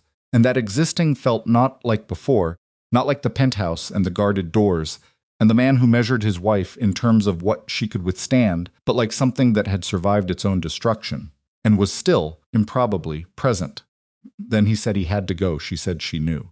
She didn't say anything else, and neither did he, and the line closed. And she stood in the kitchen with the phone in her hand, and the gray afternoon outside, and the coffee going cold on the counter. She poured it out, made a fresh cup. In January, she took a position consulting for a nonprofit legal organization in New Haven that did financial advocacy work, identifying predatory structures in contracts and loan agreements, helping people understand what they had signed and what it was actually doing to them. The work was unglamorous and specific, and required the kind of sustained, detailed attention that she was, it turned out, very good at.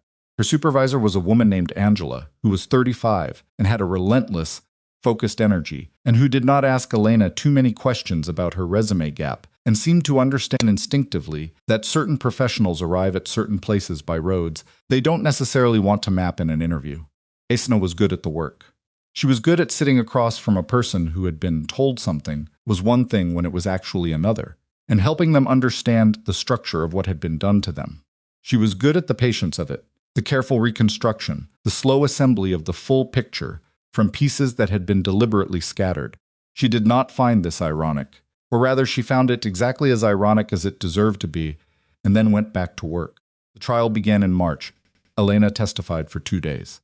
She sat in the witness stand in a federal courtroom in Lower Manhattan and answered questions from Marsh, and then from Marcus's defense attorney, a woman named Colin, who was sharp and methodical and whose cross-examination was the most sustained intellectual pressure Elena had experienced since the night in the warehouse, and Elena answered every question accurately and completely. and did not flinch, and did not elaborate beyond the question, and did not give Colin anything she hadn't asked for. Marcus sat at the defense table in a suit that was as good as any suit she had ever seen him in, with his reading glasses on the table in front of him, and he did not look at her during her testimony, except once at the end of the second day, when she was stepping down from the stand. He looked at her then, directly, for approximately 2 seconds, the professional assessment again. The same look he had given her in the warehouse. She looked back at him. She did not look away first, and neither did he.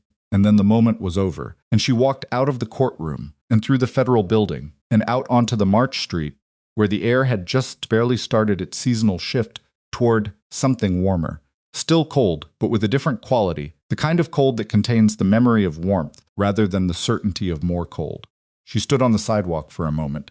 Then she called Carol. "How'd it go?" Carol said. "It went," Elena said. "Are you okay?" "I think so. I'm going to walk for a while. Okay? Call me when you're home. I will." She walked north. The same direction she'd walked from the federal building in November, for no particular reason, except that it was the direction that led, eventually, back to where she was going. The city moved around her in its ordinary, enormous indifference, the taxis and the pedestrians, and the delivery vans, and the specific layered noise of Manhattan in midday, which she had once lived inside, and which now felt like the sound of a place she had known very well and left, and could return to visit without needing to stay. She walked for an hour. She stopped at a coffee cart on 34th Street and bought something that was not as good as coffee made too strong by eye in a kitchen in Connecticut, and she drank it walking and watched the city do what cities do, which is to continue at full volume, regardless of what any individual within it is processing. She thought about the vineyard one more time, deliberately, the way you sometimes revisit a thing to test how it sits now, whether it's grief still or something else. It was something else. Not resolved, not finished, those weren't the right words. More like present, but changed in the way things change when you've carried them for long enough that they become part of your weight, rather than additional to it. The marriage and the man, and the 11 years, and the 2 years before that when she had loved him fully, and with her eyes closed, all of it was hers. It had happened to her. She had survived it and built things inside it, and used what she built, and paid the price of building it, and was still paying certain parts of that price, and would continue to. That was the shape of it. Not a lesson. Not a transformation into someone unrecognizable. Just the shape of 11 years and what they had made of her, which was not less than what she'd been before. Different, and not less.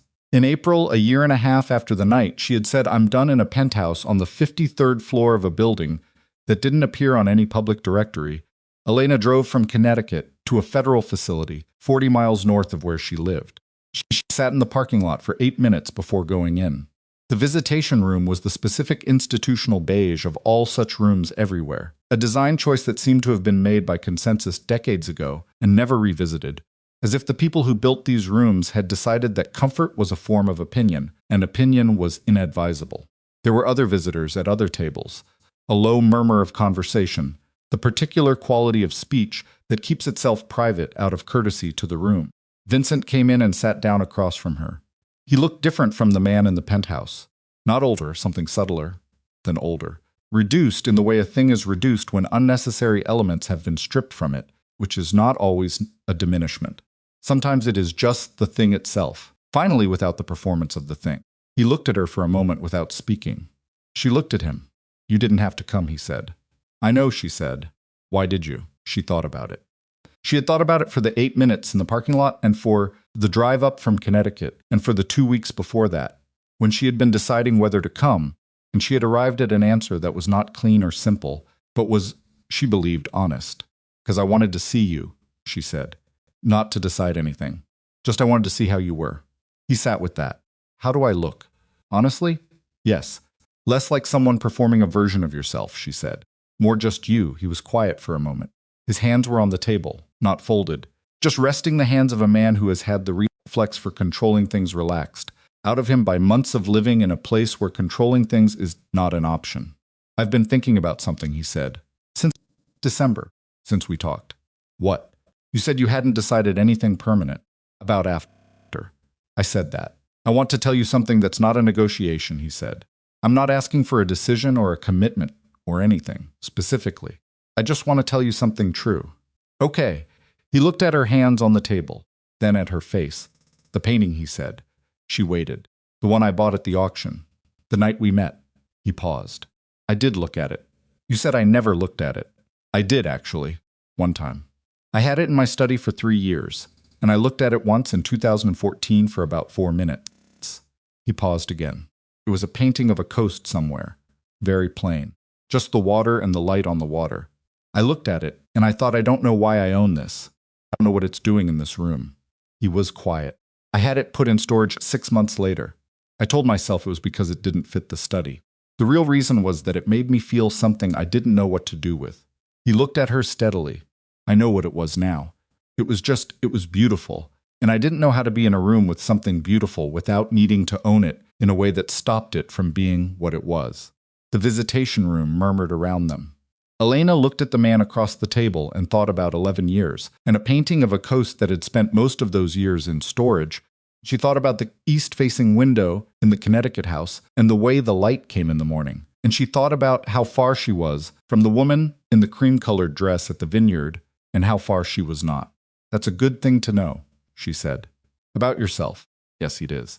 "It took a long time," she said. "Yes, and it cost a lot." "Yes," he said, "it did. It cost more than I had any right to let it cost." He met her eyes. "You most of all." She didn't answer immediately. She let the words exist in the room without rushing to do anything with them. She had stopped rushing at things in the past year and a half, stopped accelerating through moments that deserved to be sat in, learned to let the discomfort of an unsettled thing be unsettled, rather than managed into something more comfortable. "I'm not done being angry," she said. "I want to be clear about that. I know. And I'm not coming back to something that was what it was. I know that too." But she stopped, chose the next words carefully. "I'm not closed. That's all I can tell you right now.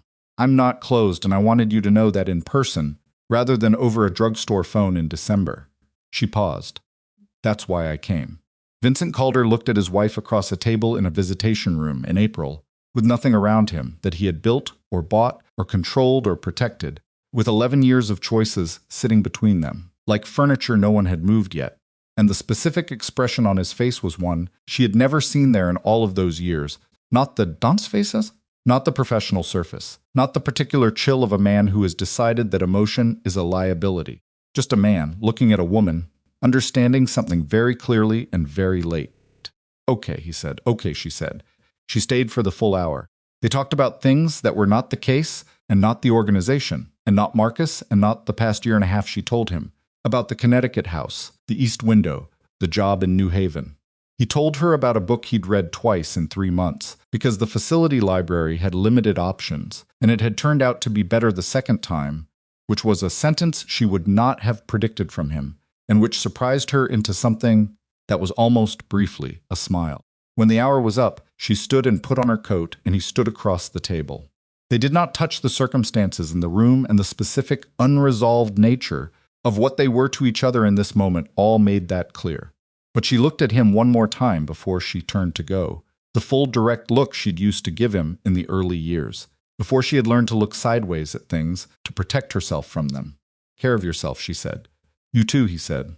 She walked out, through the institutional corridor, through the doors, out into the April parking lot where the air was finally, actually warm, not the memory of warmth, but the real thing, the first real warm day of the year, kind that arrives like a statement of intent after a very long argument.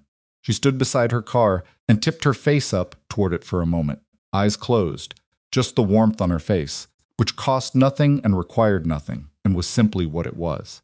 Then she got in the car and drove south, back toward the coast, back toward the house with the east-facing window, and the yard that needed work, and the coffee made too strong by eye, and the particular morning light that came in when she sat at her desk doing work that was hers and only hers. She drove with the window down, even though it was probably still a little too cold for the window down. She drove with the window down anyway.